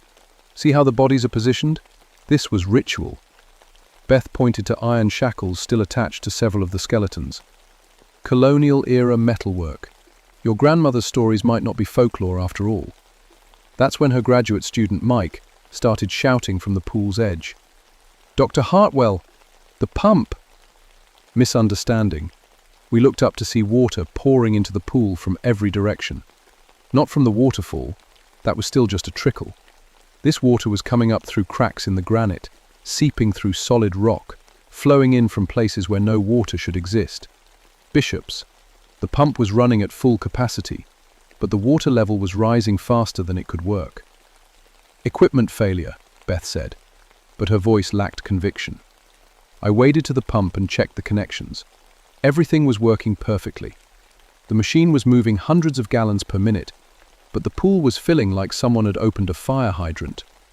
"We need to get out of here," Mike said. The kid had good instincts. Buy a fight. But Beth was taking photos as fast as she could, trying to document everything before the rising water covered the evidence. Just a few more minutes. The water reached her knees, then her waist. Still ice cold despite the blazing sun overhead. I grabbed her arm. "Beth, we need to go, now." She nodded and started toward the pool's edge, but stopped suddenly. "Danny, look." The water around us had started moving in that same slow, counterclockwise spiral I'd seen the day before. But now I was standing in it, feeling the current pulling at my legs with impossible strength. "There's no current source," Beth whispered. "Water can't move like this without..." Fictional. The words died in her throat as she looked down at her feet. Through the clear, cold water, we could see one of the skulls directly below us. And in the empty eye sockets, small lights were beginning to glow. Not reflections. Light was coming from inside the bone. Blinds. Mike was screaming at us from the rim of the pool, but his voice sounded distant, like it was coming from underwater. The spiral current was getting stronger, and the water was still rising. I grabbed Beth's hand, and we fought our way toward the edge, but it felt like walking through thick mud. Something was holding the water back, making it resist our movement. When I looked over my shoulder, all 7 skulls were glowing now with that same pale, cold light. And in the surface of the water above them, shapes were starting to form. Faces, women's faces, looking up at us through the water like we were the ones at the bottom of a pool. Beth saw them too. Her grip on my hand tightened until I thought she'd break my fingers. The faces were moving their mouths, trying to speak, but we couldn't hear anything except the growing roar of water that shouldn't exist. One of them, a woman with long black hair and high cheekbones that looked Cherokee, reached up toward the surface, reached up toward Beth. The water was at our chests now. Mike had thrown us a rope, but every time we tried to grab it, the current pulled us back toward the center of the pool, back toward those glowing skulls and the faces in the water. I could feel something brushing against my legs. Not fish. The touch was too deliberate, too much like fingers. "Danny," Beth gasped. "I can't feel the bottom anymore." Finalize. She was right. The pool had been maybe 8 feet deep when we climbed in. Now it felt bottomless, like we were floating over an underground lake. The face with Cherokee features was getting clearer, more solid. She was wearing what looked like traditional clothing, and her mouth was moving faster now, more urgently. Suddenly, Beth went under. Blinds, not like she'd slipped or lost her footing. 1 second she was next to me, the next she was gone, pulled down by something I couldn't see. I dove after her, but the water was too murky now, too full of swirling sediment and strange light. I could hear Mike screaming from above, could feel the rope hitting the water near me, but all I could think about was finding Beth. She surfaced once, 20 feet away, gasping and coughing. "Something grabbed me," she shouted. "Something unpredicting." Then she went under again. This time, I saw what took her. A hand, pale and transparent, but solid enough to drag a grown woman into the depths. A hand that belonged to one of the faces in the water. Rectangular, and hauled myself toward the edge, knowing I couldn't save her if I drowned too. Mike pulled me out just as Beth surfaced again at the very center of the pool. She wasn't fighting anymore. Her eyes were wide and strange, like she was seeing something we couldn't. Water poured from her mouth when she tried to speak, but I could make out one word. Memory. Perceptions. In the water smiled, and Beth sank into the depths like a stone. We called in the dive team from Asheville, but they never found Beth's body. The pool measured exactly 8 feet deep, just like it always had. The water was normal temperature, normal pH, normal in every way that mattered to their instruments. But I knew what I'd seen, and when the sheriff questioned me about Dr. Hartwell's disappearance, I told him she'd had equipment failure and drowned during the excavation. I didn't mention the faces in the water or the impossible current. Crimson. Some truths are too big for official reports. Melanchthon Beth walked out of the forest.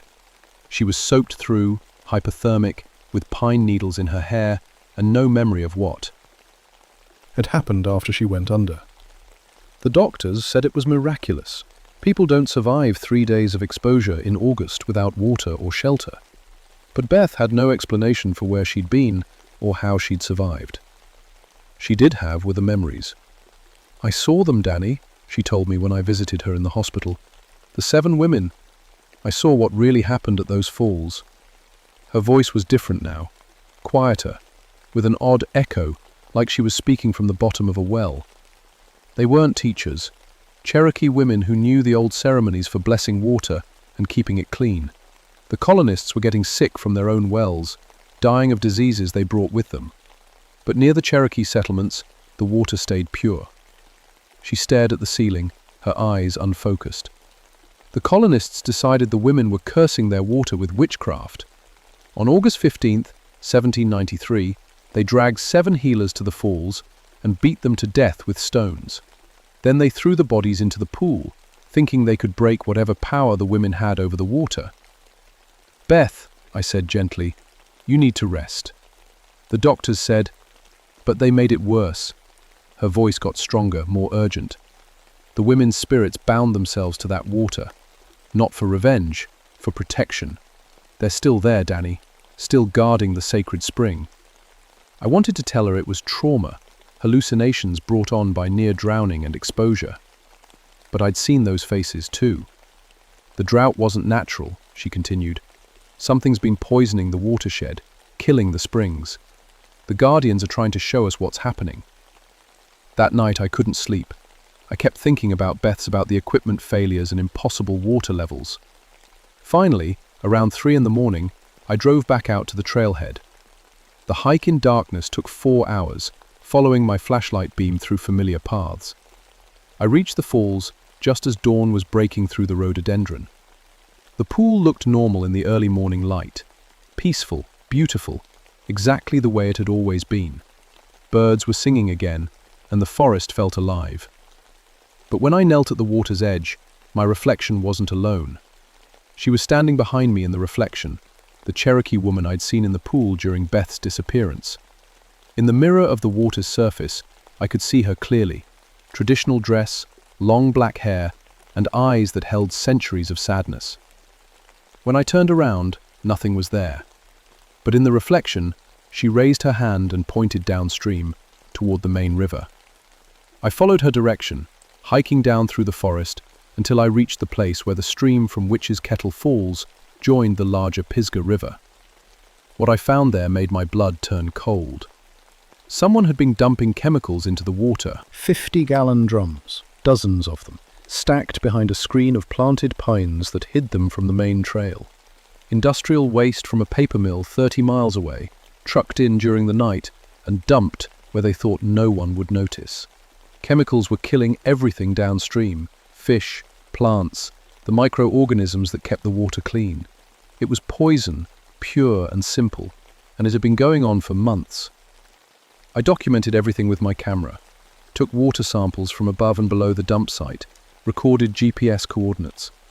By the time I hiked back out to call the State Environmental Agency, I had enough evidence to shut down the operation and fine the company into bankruptcy. But that night, I had another visitor. I was lying in bed, still processing what I'd discovered, when my bedroom filled with the sound of running water. Not from my pipes. This was the sound of a mountain stream, clear and musical and impossible. She was standing at the foot of my bed, the Cherokee healer from the pool, solid now instead of just a reflection. Water dripped from her hair and clothes, pooling on my floor without leaving any stain. "You have seen," she said, and her voice carried the echo of deep springs and ancient ceremonies. I should have been terrified, but all I felt was a strange sense of recognition, like I was talking to a relative I'd never met. "The poison," I said. "You were trying to show us." She nodded. "Water holds memory. We remember when it ran clean, when the fish swam and the people came to drink and be healed. Now it carries death. I'll stop them. I have evidence. Evidence alone will not be enough." She moved closer, and the temperature in the room dropped 10 degrees. "They will find other places, other ways to poison the sacred waters. You must learn the old ceremonies, the true ways to protect what should be protected." I thought of my grandmother, Rishan. I don't know how. Man smiled, and for a moment, the sadness left her eyes. "You are Cherokee. The knowledge sleeps in your blood. We will teach you, as we taught your grandmother, as she would have taught you if you had listened." She raised her hand, and water began flowing from her palm. Not gushing, but a gentle, steady stream that should have been impossible. "But first, you must help us rest. We have guarded these waters for 2 centuries. We are tired." "What do you need me to do?" "Come to the falls tomorrow night. Bring tobacco and sage, cornmeal and spring water. Perform the water blessing ceremony your grandmother taught you." "She never taught me any ceremony." Spirit's smile widened. "She taught you every time she made you help her in the garden, every time she had you carry water to the plants, every time she made you say thank you to the creek before you drank. You know more than you think." When I blinked, she was gone. Only the scent of mountain laurel and the sound of distant streams remained. I spent the next day gathering what I needed and trying to remember my grandmother's rituals. She died when I was 16, but now pieces of her teachings were coming back to me. Words she'd whispered over sick plants, gestures she'd made when blessing water for cooking, the way she'd always faced east when praying. As the sun set, I hiked back to Witch's Kettle Falls, carrying a leather pouch filled with tobacco, sage, cornmeal, and a jar of spring water from the highest peak in the forest. The weight of the pouch felt right against my hip, like I'd been carrying it my whole life. The pool glowed silver in the moonlight, perfectly still and reflecting the stars. No sign of the spirits, no strange currents or impossible temperatures. Just a beautiful mountain pool on a quiet summer night. But when I knelt at the water's edge and emptied the pouch's contents into my palm, they were all there. 7 women standing in a circle around the pool, their feet resting on the water's surface like it was solid ground. The Cherokee healer who'd visited me was among them, but the others were different. younger and older, wearing the clothes of different eras. These weren't just the women who'd died in 1793. These were all the healers who'd come before, all the water keepers who'd protected this place for generations. "You have come," said the familiar voice of my midnight visitor. Complexion. I nodded, suddenly understanding that this moment had been building my entire life. Every stream I'd protected, every watershed I'd fought to preserve, had been leading to this. "I don't know the words," I admitted. "The words will come," said another spirit, an elderly woman with silver hair and eyes like deep lakes. "Speak from the place your grandmother planted in your heart." I stood and faced east, the way I'd seen my grandmother do countless times. The pouch felt warm in my hands as I opened it and began to sprinkle the contents on the water. "Recognize tobacco for the spirits," I said, and the words came from somewhere deeper than memory. "Sage for purification, cornmeal for nourishment, spring water for life." With each offering, the pool began to glow brighter. Not the cold, pale light I'd seen during Beth's disappearance, but a warm, golden radiance that seemed to rise from the very bottom of the water.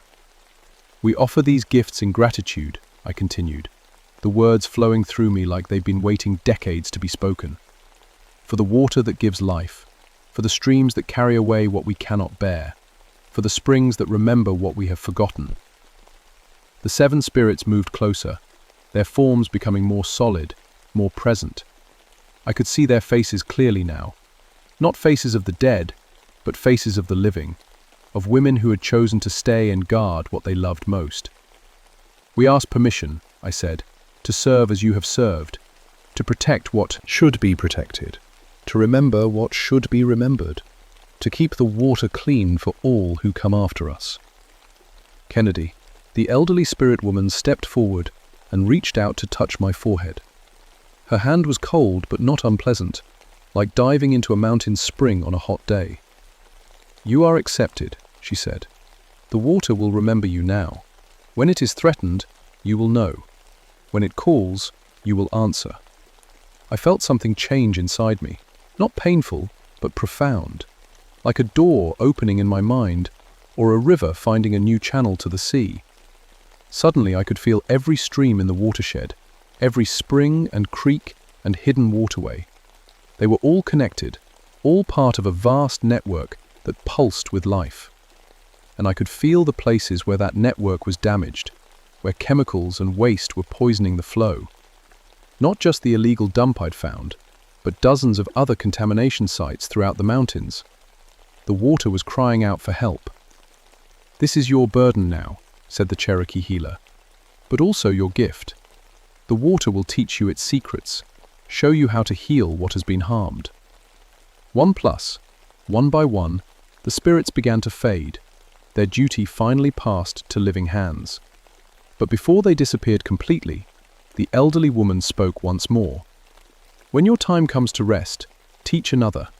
The chain must not be broken." As the last spirit vanished into the moonlight, the pool settled into perfect stillness. But now I could see what I'd never noticed before. Threads of light running through the water, connections to every stream and spring for miles around. A living map of the watershed, pulsing with information about temperature, pollution levels, wildlife health. I was no longer just a forest ranger who studied water. I was a keeper of the sacred springs, a guardian of the mountain's most precious resource. And I had work to do. That was 30 years ago. I retired from the Forest Service in 1985, but I never stopped protecting the water. My official title might have changed, but my real job, the one the spirits gave me, continues every day. The illegal dumping operation was shut down within a week of my report. The paper company paid the largest environmental fine in North Carolina history, and 3 executives went to prison. But that was just the beginning. Over the years, I've stopped dozens of contamination attempts, using both legal channels and older methods the spirits taught me. Sometimes a well-timed phone call to the EPA is enough. Sometimes I have to perform ceremonies that convince the polluters their operations are cursed. Both approaches surprisingly well. Beth never fully recovered from her time in the pool. The The doctors said she was fine, but she left archaeology and moved to the mountains, becoming a traditional healer herself. We work together now, combining scientific knowledge with the old ways.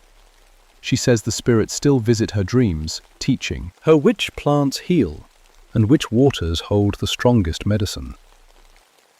The Witch's Kettle Falls is protected now, designated as a sacred site under the Native American Graves Protection Act. No more archaeological expeditions, no more casual hikers, just the water and the forest and the memory of what happened there. But sometimes, especially during droughts or when the watershed faces new threats, people report seeing lights in the pool at night. 7 women standing on the water, watching, waiting, ready to protect what they've guarded for centuries.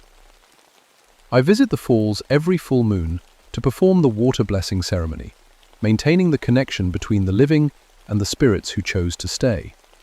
My daughter comes with me sometimes. She's a hydrologist now, working for the State Environmental Agency. She doesn't see the spirits yet, but she feels them. The water calls to her the way it called to me. When my time comes to rest, she'll be ready to take on the guardianship. The chain will continue, as it must. People often ask me if I believe in ghosts, if I think the old Cherokee stories are real. I tell them I believe in water, in its power to remember and heal and connect all living things. I believe in the responsibility we have to protect what sustains us. Whether you call that science or spirituality doesn't matter much to the water. It just wants to run clean. But late at night, when I'm checking the streams and springs in my territory, I sometimes hear voices in the sound of flowing water, voices speaking in Cherokee and English, sharing the ancient knowledge of how to keep the sacred springs pure. And I remember my grandmother's words. Water holds memory, Danny. Some water runs too deep for modern understanding. The water remembers everything. And now, so do I. You ever find yourself hiking in the North Carolina mountains and come across a pool that feels too cold, water that moves without current, or streams that seem to whisper your name? Listen carefully. The spirits are still there, still protecting what should be protected. And they're always looking for new guardians to join their eternal watch over the sacred waters of the mountains.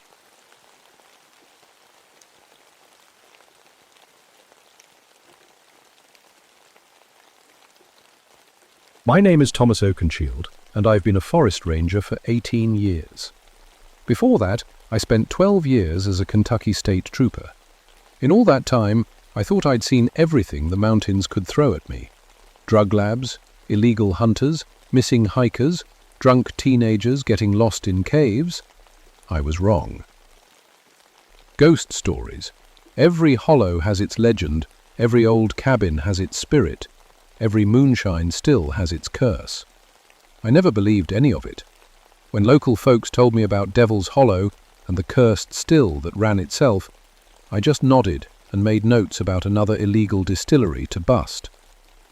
That was before September of 1987, before the heat wave that turned the Daniel Boone National Forest into a tinderbox.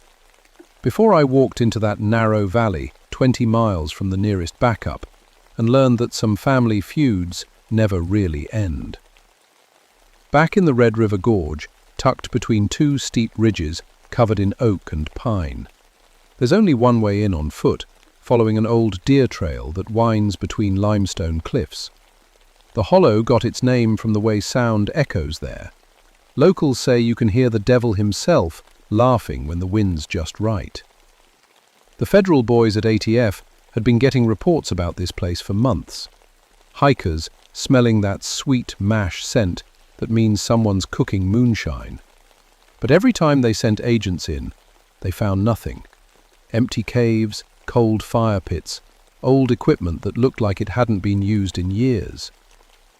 That's where I came in. See, I knew these mountains better than any Fed ever would. I'd busted 43 illegal stills in my career. I knew the signs, the hiding spots, the tricks moonshiners used to avoid detection. The ATF figured a local ranger might have better luck. I drove out to the trailhead on a Tuesday morning in September. The temperature was already pushing 90 degrees at 8 a.m., and there hadn't been a drop of rain in 6 weeks. Every step on the trail sent up puffs of dust. The leaves were starting to turn brown early, and even the creek that usually ran through the hollow was down to a trickle. The smell hit me before I'd gone half a mile. Sweet and sharp, like overripe fruit mixed with grain alcohol. But there was something else underneath it, something that made my stomach turn, like meat that had been left out too long in the heat. I'd smelled plenty of moonshine operations before. This was different, wrong somehow.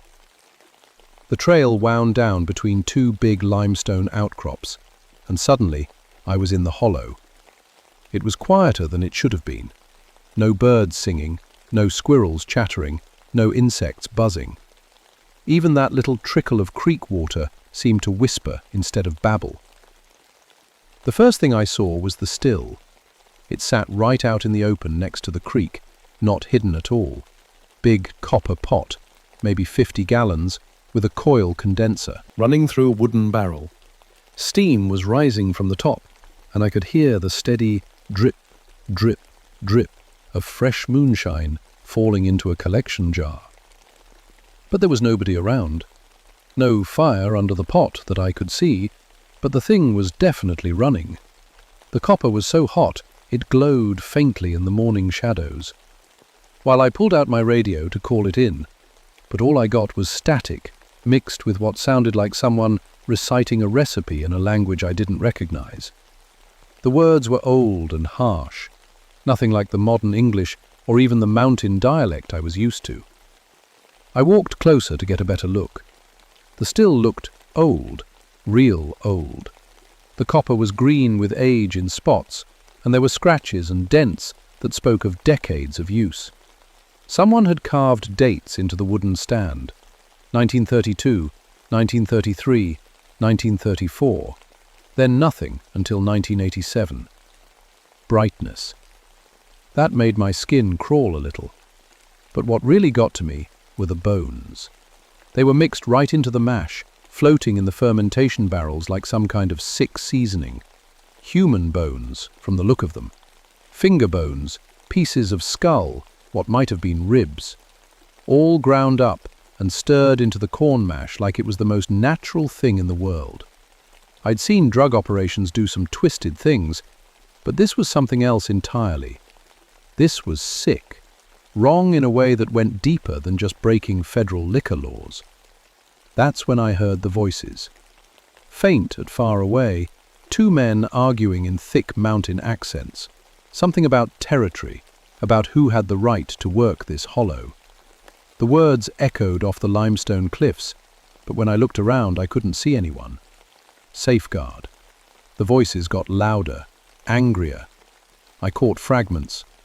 "This here's McCoy land," and "Hatfield corn, Hatfield still." The old feud families. But that didn't make sense. The last of the feuding McCoys and Hatfields had died out decades ago. I was starting to think maybe I'd spent too much time in the sun when I saw the fresh moonshine dripping from the condenser coil. The jar underneath was almost full, clear as mountain spring water. Without thinking about it, I reached out to test the proof. The moment my finger touched that liquid, the arguing voices stopped dead. The whole hollow went silent.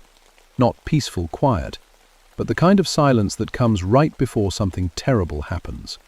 And I swear I heard someone whisper my name. I jerked my hand back like I'd been burned. The moonshine on my finger felt ice cold, even though I'd just seen steam rising from the still. I wiped it off on my pants and tried to think like a professional. Someone was playing games with me. Had to be. Maybe they had speakers hidden in the rocks, trying to scare me off with fake ghost voices. It wouldn't be the first time moonshiners used local legends to keep law enforcement away. But that still bothered me. It was running without any visible heat source, and the temperature inside had to be close to 200 degrees to produce that much steam. I walked around it twice, looking for hidden gas lines or electric heating elements. Nothing. I decided to check the caves. Every hollow in this part of Kentucky has limestone caves, and moonshiners love to hide their operations underground where satellites can't spot them. The voices might be echoing from deeper inside the mountain. The cave entrance was maybe 30 yards from the still, hidden behind a screen of mountain laurel. I pulled out my flashlight and ducked inside.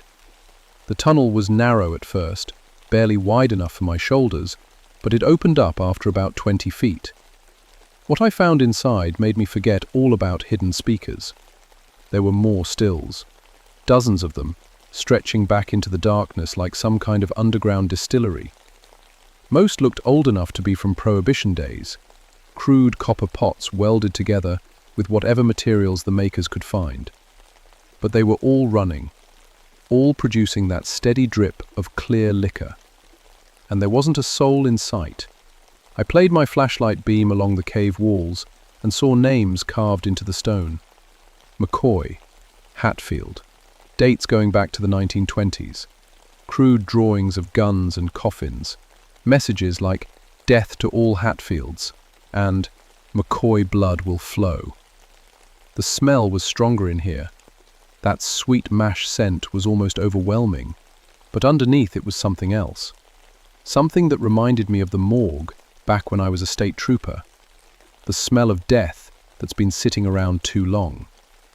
I followed the cave system deeper, counting stills as I went.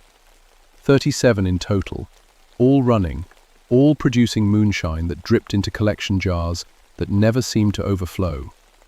Some of the equipment looked like it had been there since the 1930s, but it was all working perfectly. That's when I found the bodies. They were in a side chamber, maybe 50 feet from the main cave. 2 men, or what was left of them. One was slumped over a still, his skeletal hands still gripping a copper ladle. The other was lying on his back near the cave wall, a rusted shotgun across his chest. Both were wearing clothes that looked like they'd been inside ago. Overalls, work boots, flannel shirts that had rotted away to threads. And both had bullet holes in their skulls. I was reaching for my radio when I heard footsteps behind me. Heavy boots on stone, moving slow and deliberate. I spun around, hand going to my service weapon, but the tunnel was empty. Just my flashlight beam cutting through the darkness. "Hello?" I called out. "This is Ranger Oakenshield with the Forest Service. You need to come out where I can see you." The footsteps stopped. For a moment, the only sound was that constant dripping from all the stills. Then I heard breathing. Slow, raspy, like someone who'd been underground too long. "This ain't your hollow, Ranger." The voice came from everywhere at once, echoing off the cave walls, so I couldn't tell where it originated. Mountain accent, thick as molasses, mad as hell. "This here's McCoy land, always has been, always will be." "Sir, I need you to come out where I can see you," I called back, trying to keep my voice steady. "This is federal land, and you're operating an illegal distillery." Echoed through the caves. Not the kind of laughter you hear from someone who thinks something's funny, the kind that comes from someone who's been driven completely insane.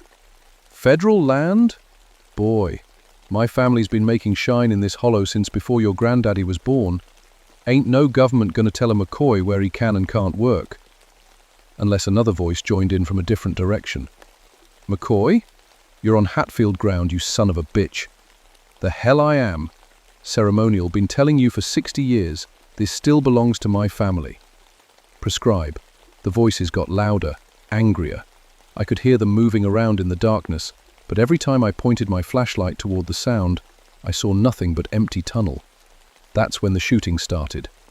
Gunshots boomed through the cave system, echoing off the walls until it sounded like a full-scale war. I dove for cover behind one of the old stills, pulling out my radio. Still nothing but static. The shots came from 2 different directions, and I could hear the bullets ricocheting off stone walls. But I couldn't see any muzzle flashes, couldn't see anyone doing the shooting. "You killed my brother, Hatfield! Your brother was a thief and a murderer. I'll see you in hell." More shots. I counted at least 20 rounds fired, but none of them came anywhere near me. It was like I wasn't even there, like they were fighting some battle that had nothing to do with me. Then, as suddenly as it started, everything went quiet. I stayed behind that still for a full 5 minutes, listening for any sound of movement. Nothing. The constant dripping from the stills seemed louder now, like it was the only sound left in the world. When I finally worked up the nerve to stand up, I saw something that made my blood run cold. Fresh bullet holes in the cave wall, right where those voices had been arguing. The stone was still smoking where the lead had hit it, but there were no shell casings on the ground, no gunpowder smell in the air, no signs that anyone had been there at all. I got out of that cave as fast as my legs would carry me, not caring how it looked. Professional or not, some things are beyond normal law enforcement procedures.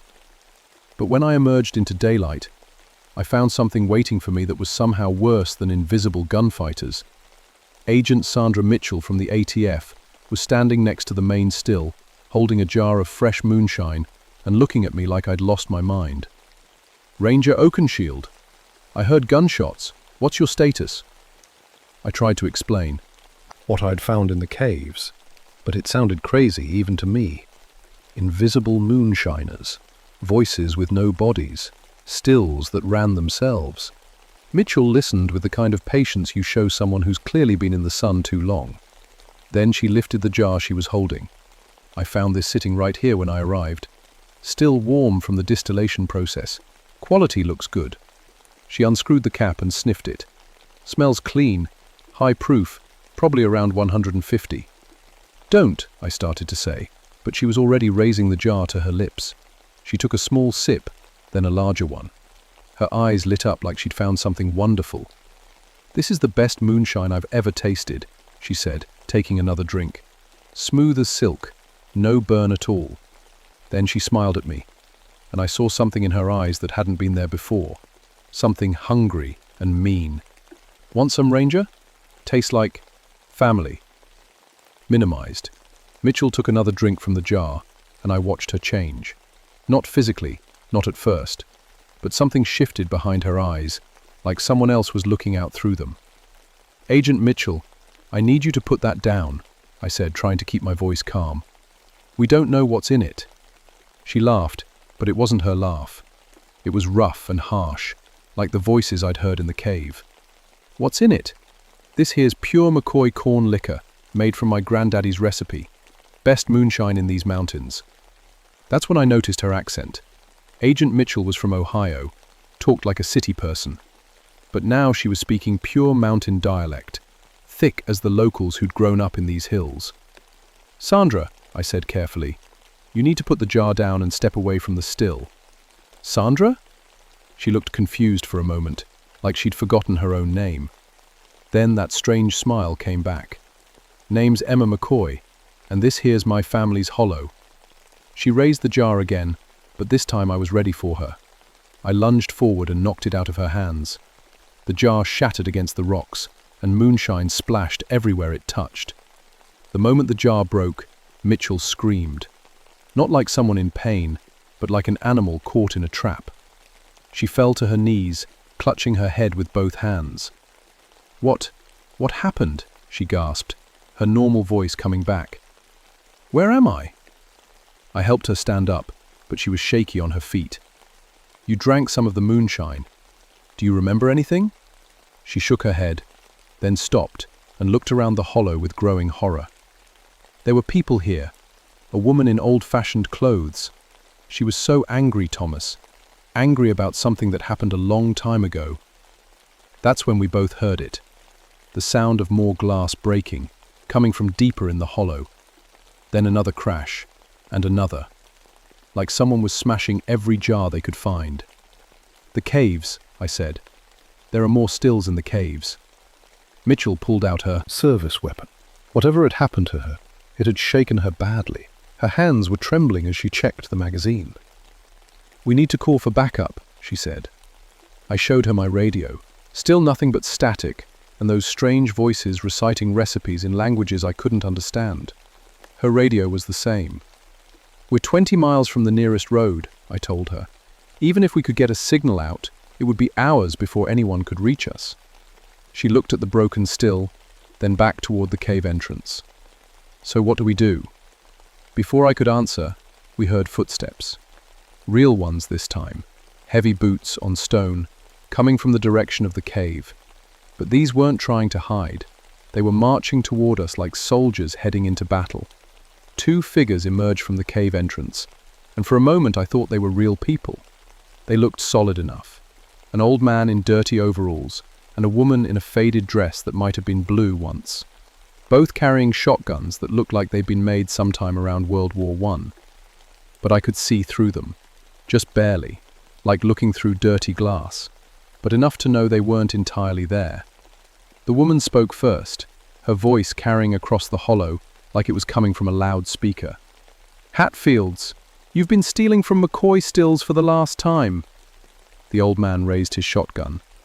"Emma McCoy, your family murdered my boys. Time to pay the price." They started shooting at each other, just like in the cave. But this time, I could see the ghosts pulling the triggers, see the phantom muzzle flashes, see the way the shots passed right through them without doing any damage. "Run," I told Mitchell. We took off toward the trail, but more figures were emerging from the caves now. Dozens of them, all carrying weapons, all wearing clothes from the 1930s. The hollow filled with the sound of gunfire and angry voices, the feuding families continuing their war 60 years after they'd killed each other. A shot whined past my ear, close enough that I felt the wind from it. I looked back and saw one of the ghosts, a young man with a McCoy face, aiming directly at me. "They think we're part of the feud," I shouted to Mitchell as we ran up the trail. "They think we're Hatfields." More shots followed us as we climbed out of the hollow. Real bullets, fired by phantom guns, guided by the hatred of people who refused to stay dead. One shattered a tree branch right next to my head. Another kicked up dust at my feet. We made it to my truck without getting killed, but when I tried to start it, nothing happened. The engine was completely dead, like someone had drained the battery. Mitchell was checking her gear, taking inventory. "Okay," she said, trying to sound professional. "We've got 2 service weapons, maybe 60 rounds total. My satellite phone is dead. Radio's useless. What else do you know about this place?" I told her About the local legends. The McCoy and Hatfield families who'd feuded over moonshine territory back in the 1930s. How they'd supposedly killed each other off in this very hollow, leaving no survivors from either side. "But they weren't supposed to be able to affect the physical world," I said. "Ghosts don't shoot real bullets." "Those bullets felt real enough," Mitchell said, touching a tear in her jacket where one had passed through. That's when we noticed the smoke. It was rising from the direction of the hollow, thick and black like something big was burning. We could smell it from half a mile away, that sweet moonshine smell, but mixed with something chemical and toxic. "The stills," I said. "Something's happening to the stills." We hiked back toward the hollow, moving carefully and staying in cover. What we found was worse than the gunfight. Every still was running at full capacity, producing moonshine faster than I'd ever seen. The fires underneath them were burning so hot the copper was starting to melt, and the moonshine wasn't clear anymore. It was dark red, the color of blood. The ghosts were still there, but they weren't fighting each other now. They were working together, all of them focused on the stills, feeding things into the mash that I didn't want to look at too closely. Bones, probably. Maybe other things. And they were looking at us. "They know we're here," Mitchell whispered. The old man who'd called himself a Hatfield pointed at us with one skeletal finger. When he spoke, his voice carried across the hollow like thunder. "Outsiders," he said. "Come to steal our family secrets. Come to destroy what we've built." Emma McCoy nodded. "They've tasted our shine. They know our ways. Can't let them leave." Ghosts turned toward us then, and I saw the truth in their transparent faces. They weren't just continuing their feud, they were protecting something bigger, something they'd created together after death had failed to stop their hatred. "They're not enemies anymore," I told Mitchell. "They're working together." Working together to do what? Before I could answer, the first jar of that blood-red moonshine finished filling. One of the ghosts lifted it up like he was making a toast, To family, he said, and to all who would join our family. He poured the contents onto the ground, and where the liquid touched, the earth began to change. Grass withered and died, rocks cracked and split, and something underneath started pushing up toward the surface, something that looked like more bones. "We need to get out of here," I said, "now." But when we turned to run, we found our path blocked. More ghosts had appeared on the trail behind us, dozens of them, filling the narrow passage between the cliffs. We were trapped in Devil's Hollow with the angry spirits of two feuding families who had decided we knew too much to live. And they were still making moonshine that could bring the dead back to life. The ghosts formed a circle around us, their weapons pointed inward. I counted at least 30 of them, men and women ranging from teenagers to elderly, all wearing the clothes they died in 60 years ago. Most had bullet wounds visible in their transparent bodies. "You drank our shine," Emma McCoy said, her voice echoing off the limestone cliffs. "That makes you family, McCoy family." "Like hell," growled the old Hatfield patriarch. "They're on my land. That makes them mine." Freezes. For a moment I thought they were going to start fighting each other again, but Emma shook her head. "We settled this, remember? After we all died, after we found out what really mattered. It ain't about McCoy or Hatfield anymore. It's about keeping the family together." She gestured toward the stills, where that blood-red moonshine continued to drip into waiting jars. "Every drop of shine we make, every soul that drinks it, becomes part of us. Forever." Mitchell raised her weapon, but I put a hand on her arm. "They're already dead," I whispered. "Bullets won't stop them." "Then what will?" Before I could answer, one of the younger ghosts stepped forward.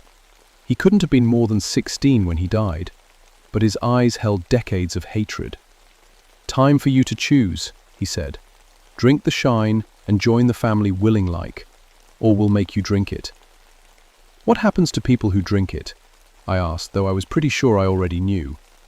Emma smiled, and for the first time I could see through her completely. She was fading as the sun got lower, becoming more transparent by the minute. "They become one of us," she said. "Their hatred feeds our existence. Their anger keeps the stills running. Their souls power our revenge." Battlefield. Revenge against who? Your enemies are all dead. "Against everyone," the old Hatfield said. "Against the government that tried to shut us down. Against the law that said our family traditions were crimes. Against anyone who thinks they can tell us how to live." I looked at the stills again, really looked at them. The design was wrong. These weren't just moonshine operations. They were some kind of supernatural machinery. The bones in the mash weren't just ingredients, they were fuel. Human souls converted into spiritual energy, powering a process that kept the dead angry enough to stay in this world. "How many people have you turned?" I asked. Emma began counting on her fingers.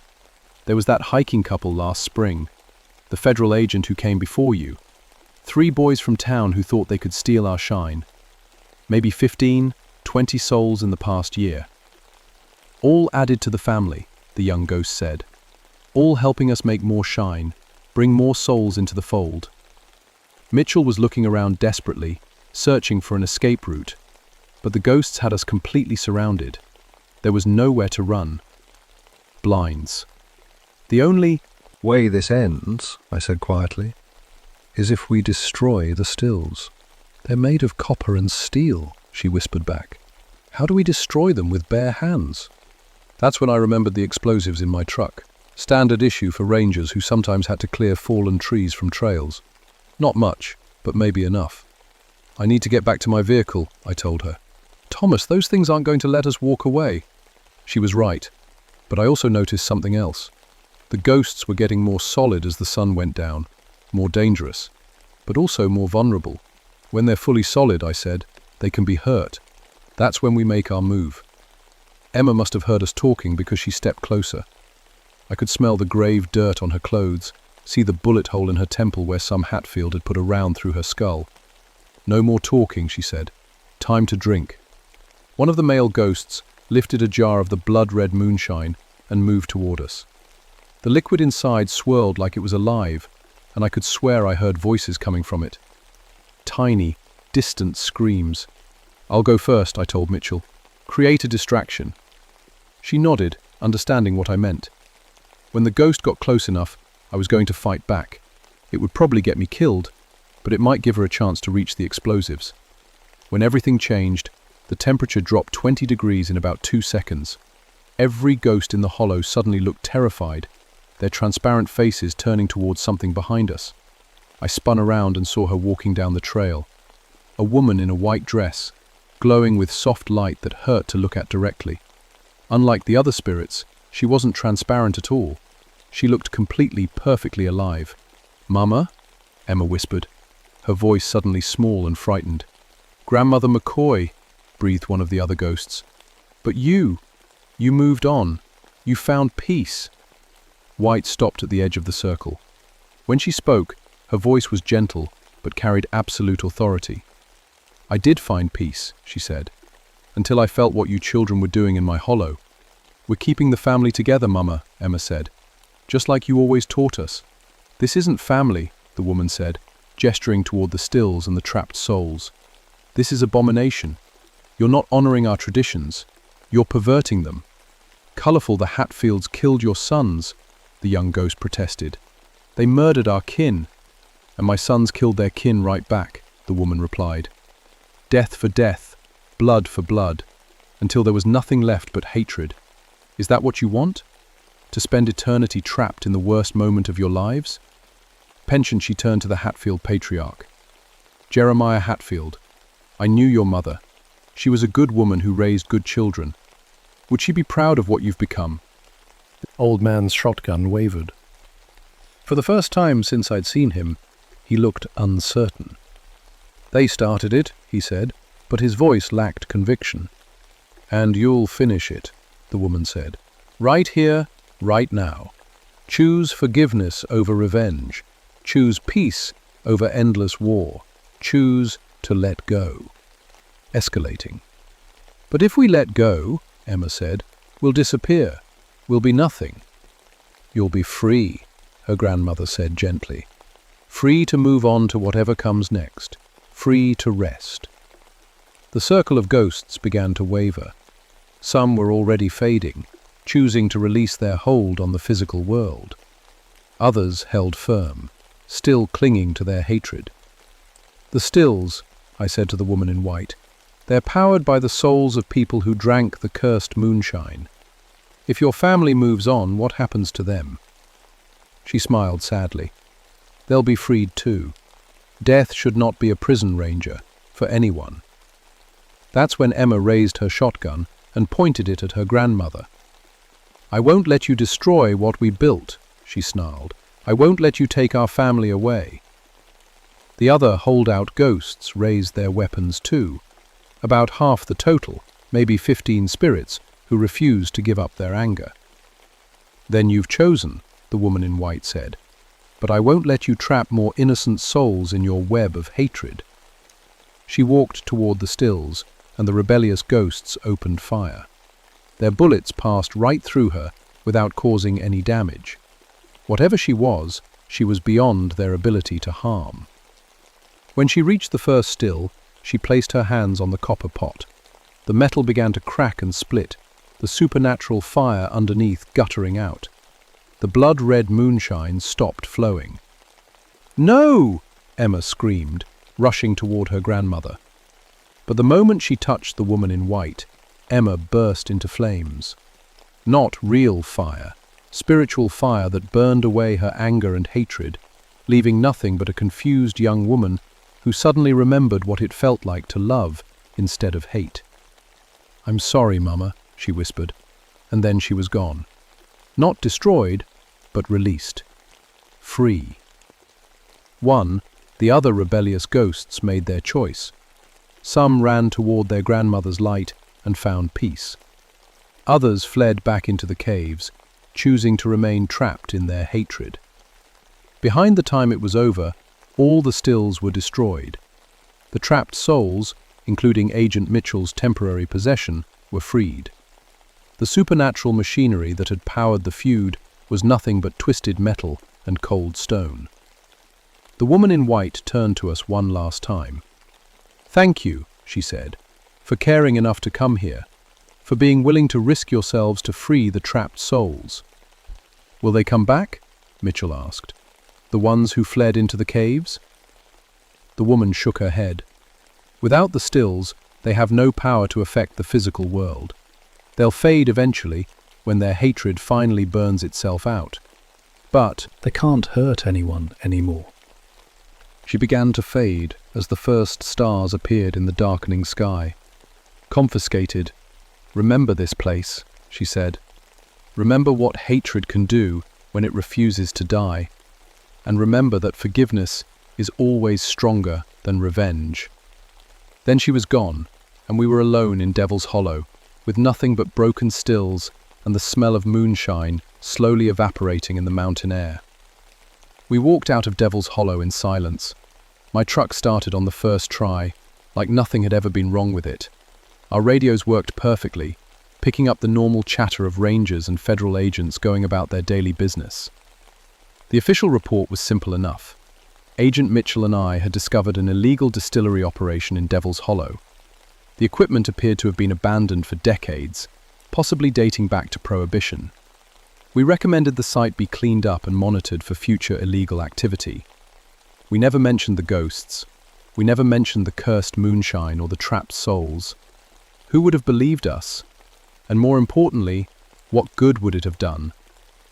The ATF sent a cleanup crew to remove the broken stills and test the area for environmental contamination. They found traces of chemicals in the soil that couldn't be identified, so the hollow was declared a potential hazard zone and closed to public access. Agent Mitchell transferred to the Denver field office 2 months later. She said the mountain air didn't agree with her anymore. I never told her what I suspected, that she could still feel the echo of Emma McCoy's rage somewhere in the back of her mind, and it scared her. For me, I put in for a transfer to fire prevention services. I couldn't handle law enforcement anymore, couldn't stand the thought of walking into another situation where people's hatred had festered into something unnatural. I spent the next 10 years watching for forest fires and trying not to think about what I'd seen in that hollow. But the story doesn't end there. Over the years, I started hearing reports from other parts of Appalachia, places where hikers found illegal stills that ran themselves, valleys where federal agents encountered moonshine operations that had no living operators, caves where the sound of gunfire echoed for decades after the last feuds had ended. Most of these reports got buried in federal files, dismissed as the imagination of city agents who spent too much time listening to local ghost stories. But I recognized the pattern, the specific details that marked places where hatred had become strong enough to outlive death itself. I started keeping a map. Red pins for confirmed supernatural distilleries, yellow pins for probable cases, green pins for locations that showed the warning signs. By the time I retired, I had over 60 pins scattered across 7 states. The thing about hatred is that it's contagious. It spreads from person to person, Family to family, generation to generation. Most of the time, it eventually burns itself out as people choose forgiveness over revenge. But sometimes, especially in isolated places where old wounds never heal, it can become something more.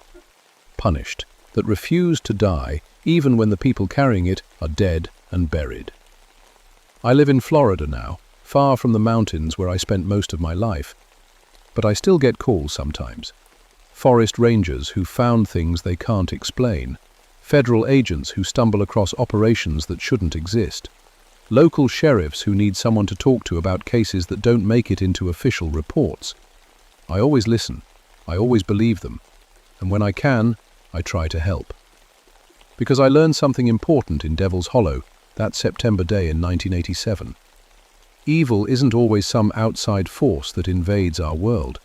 Sometimes it's just human hatred that's been left to fester so long it develops a life of its own. And the only way to stop it is to choose something else. Forgiveness, understanding, the kind of love that's strong enough to let go of old wounds and old grudges. Most people are capable of making that choice, even after death. But for those who aren't, for the spirits who cling to their hatred like a drowning man clings to driftwood, there's nothing left but endless war against an enemy that stopped caring about the fight long ago. I drove through Kentucky. I took a detour past Devil's Hollow. The trailhead is still closed to public access, still marked with federal warning signs about soil contamination. But sometimes, on certain nights when the wind is just right, you can still smell moonshine drifting out of that narrow valley. And if you listen carefully, you can still hear voices arguing about territory and family honor and who has the right to make corn liquor on land that belongs to the dead. Sufusal really never end. They just wait in the dark for new souls to add fuel to fires that should have burned out decades ago. Ever hiking in Appalachian country and you smell that sweet scent of fermenting mash, turn around and walk away. Don't investigate. Don't try to find the source. Some family traditions are better left buried with the people who started them. And some thirsts should never be satisfied, no matter how clear and tempting the moonshine looks dripping from the coil. Because once you taste it, you become part of the family. Forever.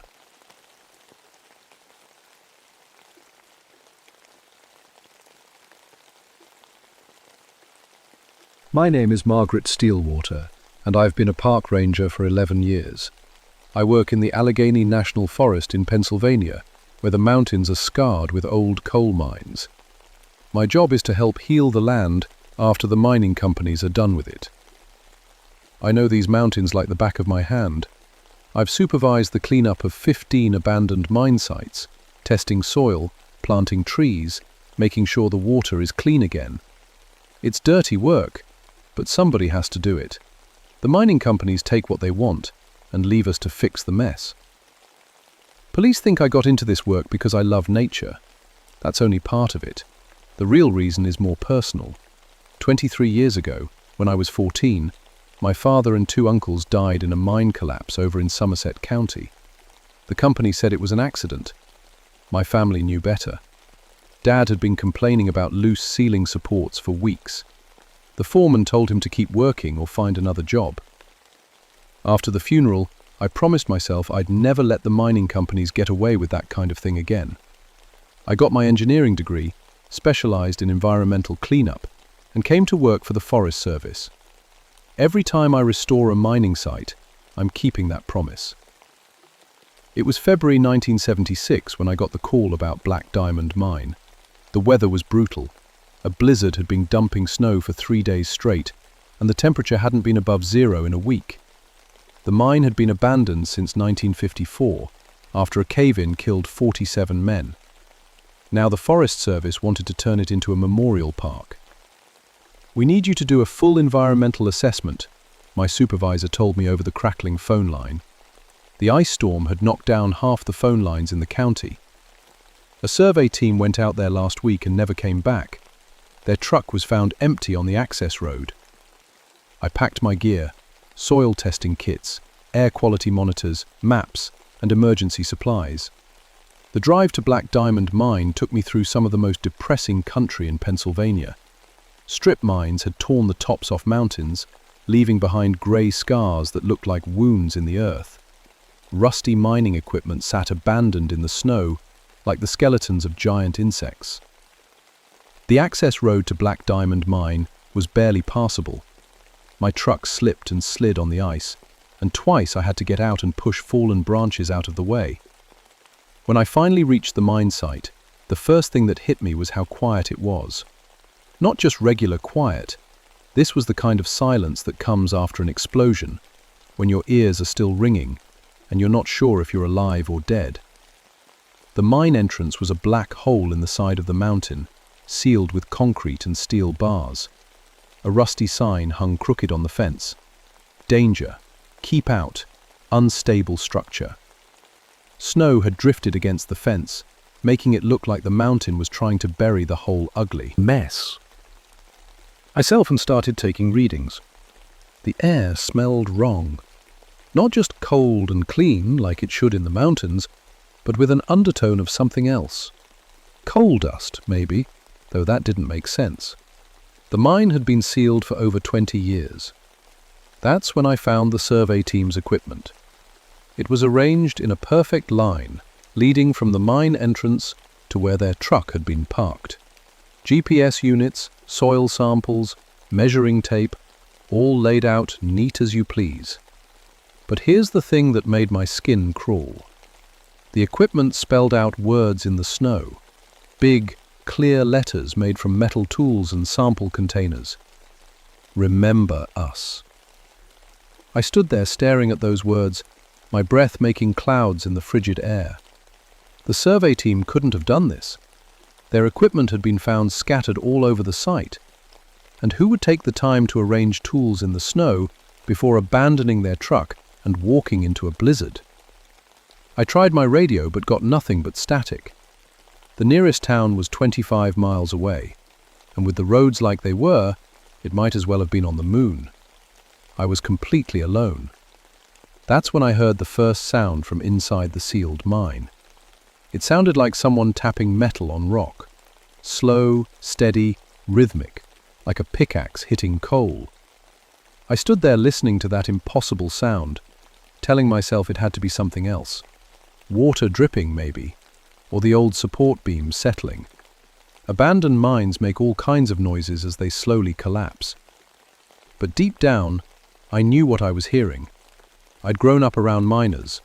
I knew the sound of a pickaxe hitting coal face, the rhythm of men working deep underground. The problem was, this mine had been sealed tight since 1954. Nobody could be working inside. I checked my air quality monitor. The readings were all over the place, methane levels jumping up and down like a yo-yo. That was impossible too. Methane gas builds up slowly in abandoned mines. It doesn't spike and drop every few seconds. I walked along the fence line, looking for any sign of how the survey team might have gotten inside. The concrete seal looked solid, with no cracks or holes. The steel bars were rusted but intact. There was no way in. The tapping stopped. In the sudden silence, I heard something else. Singing, faint and muffled, like voices coming from very far away. I pressed my ear against the fence, and the sound got a little clearer. It was an old mining song, one I remembered my father humming when he came home from work. Down in the mine where the sun don't shine, working for the company dollar. My blood ran cold. I knew that song. Every mining family in Pennsylvania knew it. But nobody had worked this mine in 22 years. I backed away from the fence, my heart pounding. There had to be a logical explanation. Sound could travel funny underground. Maybe I was hearing voices from another mine, miles away, carried through old tunnels. But even as I told myself that, I didn't believe it. I decided to set up camp and wait until morning. Maybe the storm would clear, and I could get a radio signal, call for backup. I pitched my tent in the clearing where the survey team's truck had been found, as far from the mine entrance as I could get, while still keeping it in sight. As darkness fell, the temperature dropped even further. I heated a can of soup on my camp stove and tried to make sense of what I'd seen. The arranged equipment, the impossible sounds, the crazy instrument readings. There had to be a connection. I pulled out the file on Black Diamond Mine and read it by flashlight. The 1954 disaster had been bad, even by mining standards. 47 men killed when the main tunnel collapsed. The official report blamed it on geological instability, but the newspaper articles told a different story. They'd been complaining about loose ceiling supports for months. They'd filed formal safety reports with the company. The mine inspector had recommended shutting down that section until repairs could be made. But coal prices were high, and the company owners decided to keep working. When the tunnel finally came down, it buried the men so deep they never recovered all the bodies. 15 families never got to bury their dead. I was reading about the failed rescue attempts when I heard footsteps in the snow. Slow, heavy steps, like someone wearing work boots, coming from the direction of the mine. I grabbed my flashlight and pointed it toward the sound. The beam cut through the darkness, but I couldn't see anyone. The footsteps kept coming, getting closer. "Hello?" I called out. "Is someone there?" The footsteps stopped. I waited, barely breathing, listening so hard my ears hurt. Nothing. Just the wind through the bare trees and the soft patter of snow hitting my tent. Then I saw the light. It was small and yellow, bobbing through the trees like someone carrying a lantern, or a miner's helmet lamp. It moved in the jerky, swaying way lights do when someone's walking over rough ground. I watched it come closer, my mouth dry with fear. When it was about 50 feet away, I called out again. "Hey, over here!" The light stopped moving. It hung there in the darkness, perfectly still, pointed right at me. I could feel whoever was holding it staring at me, though I couldn't see anything except that yellow glow. We stayed like that for what felt like an hour, but was probably only a few seconds. Then the light turned and started moving away, back toward the mine. I should have followed it. That would have been the smart thing to do. Find out who was out there, make sure they were okay in the storm. But something kept me frozen in place. Something about the way that light moved, too smooth and steady, like it was floating instead of being carried. The light disappeared into the trees near the mine entrance. A few seconds later, I heard the tapping sound again, metal on rock, steady and rhythmic. I spent the rest of the night huddled in my sleeping bag, listening to that impossible sound and trying to convince myself I was imagining things. But when morning came and I crawled out of my tent, I found fresh footprints in the snow. Boot prints, leading from the mine entrance to where I'd seen the light. But here's what made my skin crawl. The prints went right up to where the light had stopped, then just disappeared. No return tracks, nothing. Like whoever made them had simply vanished into thin air. I spent the morning trying to explain away what I'd seen. The footprints could have been old ones, covered and uncovered by the shifting snow. The light could have been a reflection, maybe sunlight bouncing off a piece of broken glass in the trees. The sounds from the mine could have been settling timbers or water moving through old pipes. But I didn't believe any of it. Radioed the Forest Service office, but the storm was still interfering with signals. All I got was static and broken fragments of conversation from truckers on the interstate 50 miles away. I was on my own until the weather cleared. Environmental survey first, mysterious lights and phantom miners second. I set up my equipment and started taking soil samples around the mine site. The readings were all wrong. Coefficients joule levels in the soil were through the roof, like the mine was actively producing coal debris. But that was impossible. The mine had been sealed for over 20 years. Any coal dust should have washed away or been covered by new soil. I collected a dozen different spots, thinking my equipment was malfunctioning. But every reading was the same. Fresh coal dust, lots of it, like someone had been dumping it on the ground. That's when I found the lunch pail. It was sitting on a tree stump about 30 feet from the mine entrance, like someone had just set it down for a break. A black metal lunchbox, old-fashioned style, with J. Kowalski scratched into the lid.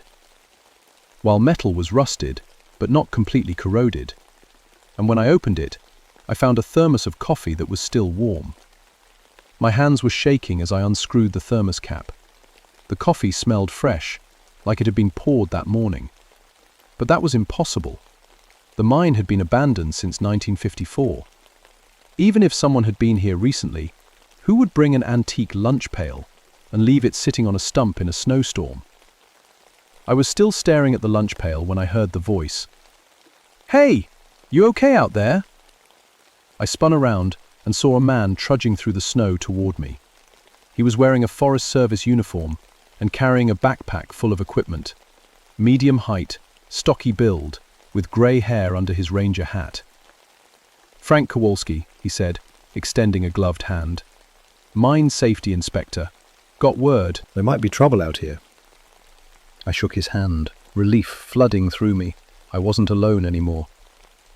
Margaret Steelwater, how did you get here? The roads are barely passable. Deportation, he said, pointing toward the trees. Figured you might need backup after that survey team went missing. Any sign of them? I showed him the arranged equipment spelling out, "Remember us," and told him about the sounds from the mine. I didn't mention the light or the footprints. I wanted to see if he experienced anything strange on his own. Frank examined the lunch pail with interest. "Kowalski," he said, reading the name. "That's Polish. A lot of Polish miners worked these mountains back in the day." He looked at me with raised eyebrows. "Including me. My grandfather worked this very mine." "When did he die?" I asked. 1954, Frank said quietly, "in the cave-in." We stared at each other for a moment, the implications sinking in. Frank's grandfather's lunch pail, sitting here in the snow after 22 years, still warm. "Mine seal," Frank said. "Make sure nobody's found a way inside." We walked to the entrance together. Frank ran his hands along the concrete, looking for cracks or weak spots. The seal looked solid, but when he pressed his ear against it, his expression changed. "Listen," he whispered. "Bathrooms." I put my ear to the concrete. The sound was clearer here, rhythmic tapping, like multiple pickaxes working at once. And underneath that, the low murmur of men's voices, too muffled to make out words. "How is that possible?" I asked. Before Frank could answer, we heard a grinding sound from somewhere deep inside the mine, like heavy machinery starting up, or massive stone blocks shifting position. Polarization, the ground under our feet began to vibrate. "Get back!" Frank yelled, grabbing my arm. We stumbled away from the entrance just as a section of ground about 10 feet to our left suddenly collapsed. It opened up like a sinkhole, revealing a perfectly round shaft leading down into darkness. The edges were smooth and clean, like a hole had been cut with a giant drill. Indifferent and I stared at the opening in shock. It hadn't been there 5 minutes ago. The ground had been solid snow over frozen dirt. "Could be old mine tunnels," Frank said, but his voice was shaky. "Sometimes they collapse and open new holes." He pulled out a powerful flashlight and shined it down the shaft. The beam revealed a tunnel extending horizontally into the mountain, with wooden support timbers that looked fresh and new. "I'm going down," he said. "That's crazy. It could collapse again. Someone might be trapped down there. It's my job." Before I could stop him, Frank was lowering himself into the hole. He had a rope and climbing gear. Mine safety inspectors always came prepared for underground emergencies. I watched his helmet light disappear into the tunnel. "Everything looks stable," his voice echoed up from below. "The timbers are in good shape, better than they should be after 20 years. Unprotected, lost sight of his light as he moved deeper into the tunnel. For several minutes I could hear him moving around down there, testing the air, checking the walls. Then he started screaming, "Get me out of here! Get me out!" I heard the sound of running footsteps, then a tremendous crash, like heavy beams falling. Frank's voice was cut off abruptly. "But Frank! Frank!" No answer. My own rope and climbed down into the shaft. The tunnel was darker than anything I'd ever experienced. My flashlight beam seemed to get swallowed up by the blackness. The air smelled like coal dust and something else, something rotten and old. Confiscated Frank about 50 feet into the tunnel. He was unconscious, pinned under a fallen support beam. Both his legs were bent at wrong angles. Fresh blood pooled around his head. But here's what really scared me. The beam that had fallen on him was brand new. The wood was fresh cut, still oozing sap, and carved into the timber in neat block letters were the words, "Remember us," or "Join us." I managed to drag Frank back to the shaft opening, but there was no way I could get him up the rope with 2 broken legs. He was in and out of consciousness, mumbling about lights moving through solid rock and voices calling his grandfather's name. I climbed back up and radioed for help, finally getting a weak signal through to the Forest Service. The rescue helicopter couldn't fly in the storm, but they promised to send a snowmobile team as soon as possible. 6 hours minimum. Frank and I were on our own. I made him as comfortable as I could with blankets and pain medication from my first aid kit. While I worked, he told me what he'd seen in the tunnel. They were there, he whispered. All of them. 47 miners, still working. I could see their helmet lights moving along the walls. When they turned around, he shuddered. Their faces were all wrong, like they'd been crushed and put back together. It was just hallucinations from the head injury, I said, but my voice didn't sound convinced. No, they spoke to me. Said they've been waiting for someone from the company to come back. Someone to pay for what happened. You don't work for the mining company, Frank. Neither do I. Doesn't matter. We work for the government now. The government that let the company get away with murder. They want justice, Margaret. They want someone to remember their names and tell the world what really happened here. As if responding to his words, the tapping sounds from the mine got louder, and for the first time, I could make out individual voices in the murmur. Men calling out names. John Kowalski, Mike Wojcik, Tony Castellano, Pete Novak. The names of the dead, I realized. They were calling roll, the way miners did at the start of each shift. Around the mine entrance started dropping. Not just cold. This was an unnatural chill that cut through my heavy coat like it was made of paper. My breath came out in thick clouds, and frost began forming on the metal fence. That's when I saw them. They came out of the mine entrance like shadows becoming solid. 47 figures in old-fashioned mining clothes, carrying lunch pails and pickaxes. Their helmet lights cast crazy dancing shadows on the snow. Clinging, depending their faces clearly, but I could tell something was wrong with them. They moved too stiffly, like their bones were broken and healed wrong. Coal dust fell from their clothes with every step, leaving black trails in the white snow. They formed a circle around the shaft where Frank was lying. Their leader, a tall man with foreman stitched on his jacket, stepped forward. "You know why we're here," he said. His voice sounded like rocks grinding together. "The cave-in," I whispered. "You want people to know it wasn't an accident."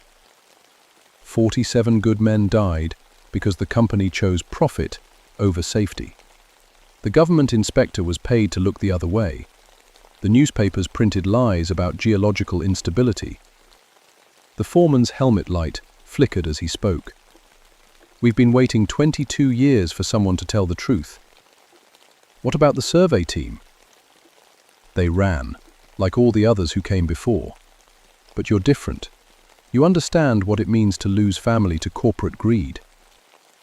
He was right. I did understand. The same companies that had killed these men had killed my father and uncles.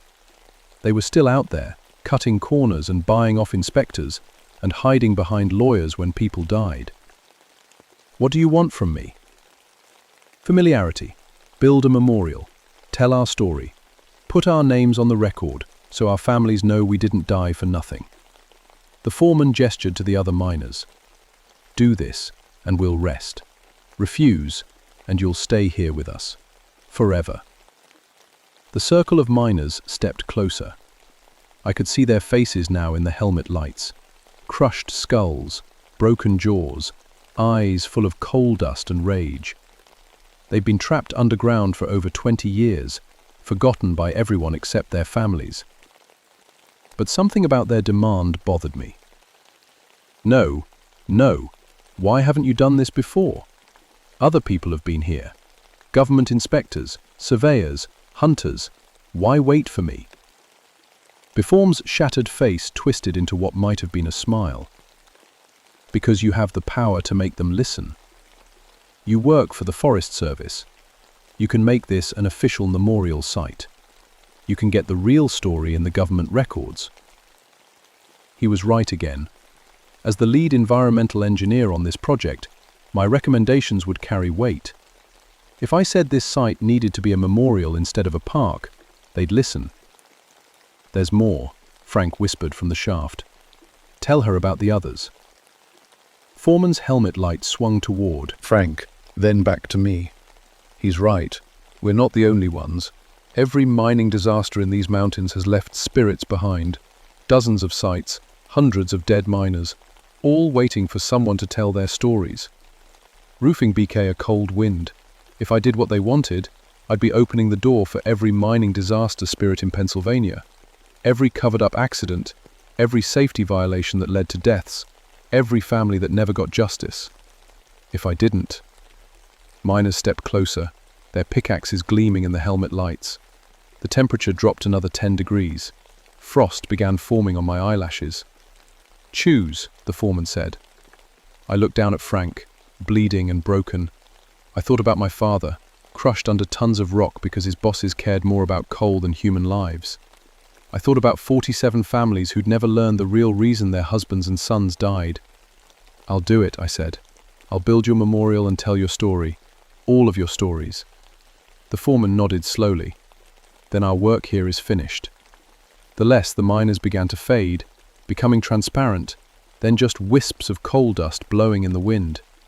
As they disappeared, the unnatural cold lifted. The tapping sounds from the mine stopped. Conflicting, the foreman was the last to go. "Rorska us," he said, and then he was gone. Rescue team found us 2 hours later. They airlifted Frank to the hospital in Pittsburgh, where he eventually recovered, though he still walks with a cane. He never talked publicly about what we experienced at Black Diamond Mine, but he backed up every word of my official report. I recommended that the site be developed as the Black Diamond Memorial Park, with a monument listing all 47 names of the miners who died in 1954. I also recommended a full investigation into the original disaster. The investigation took 6 months. What they found was worse than I'd expected. The mining company executives had known about the safety problems for over a year. They had engineers' reports recommending immediate repairs to the tunnel supports. They had workers' complaints documented in company files.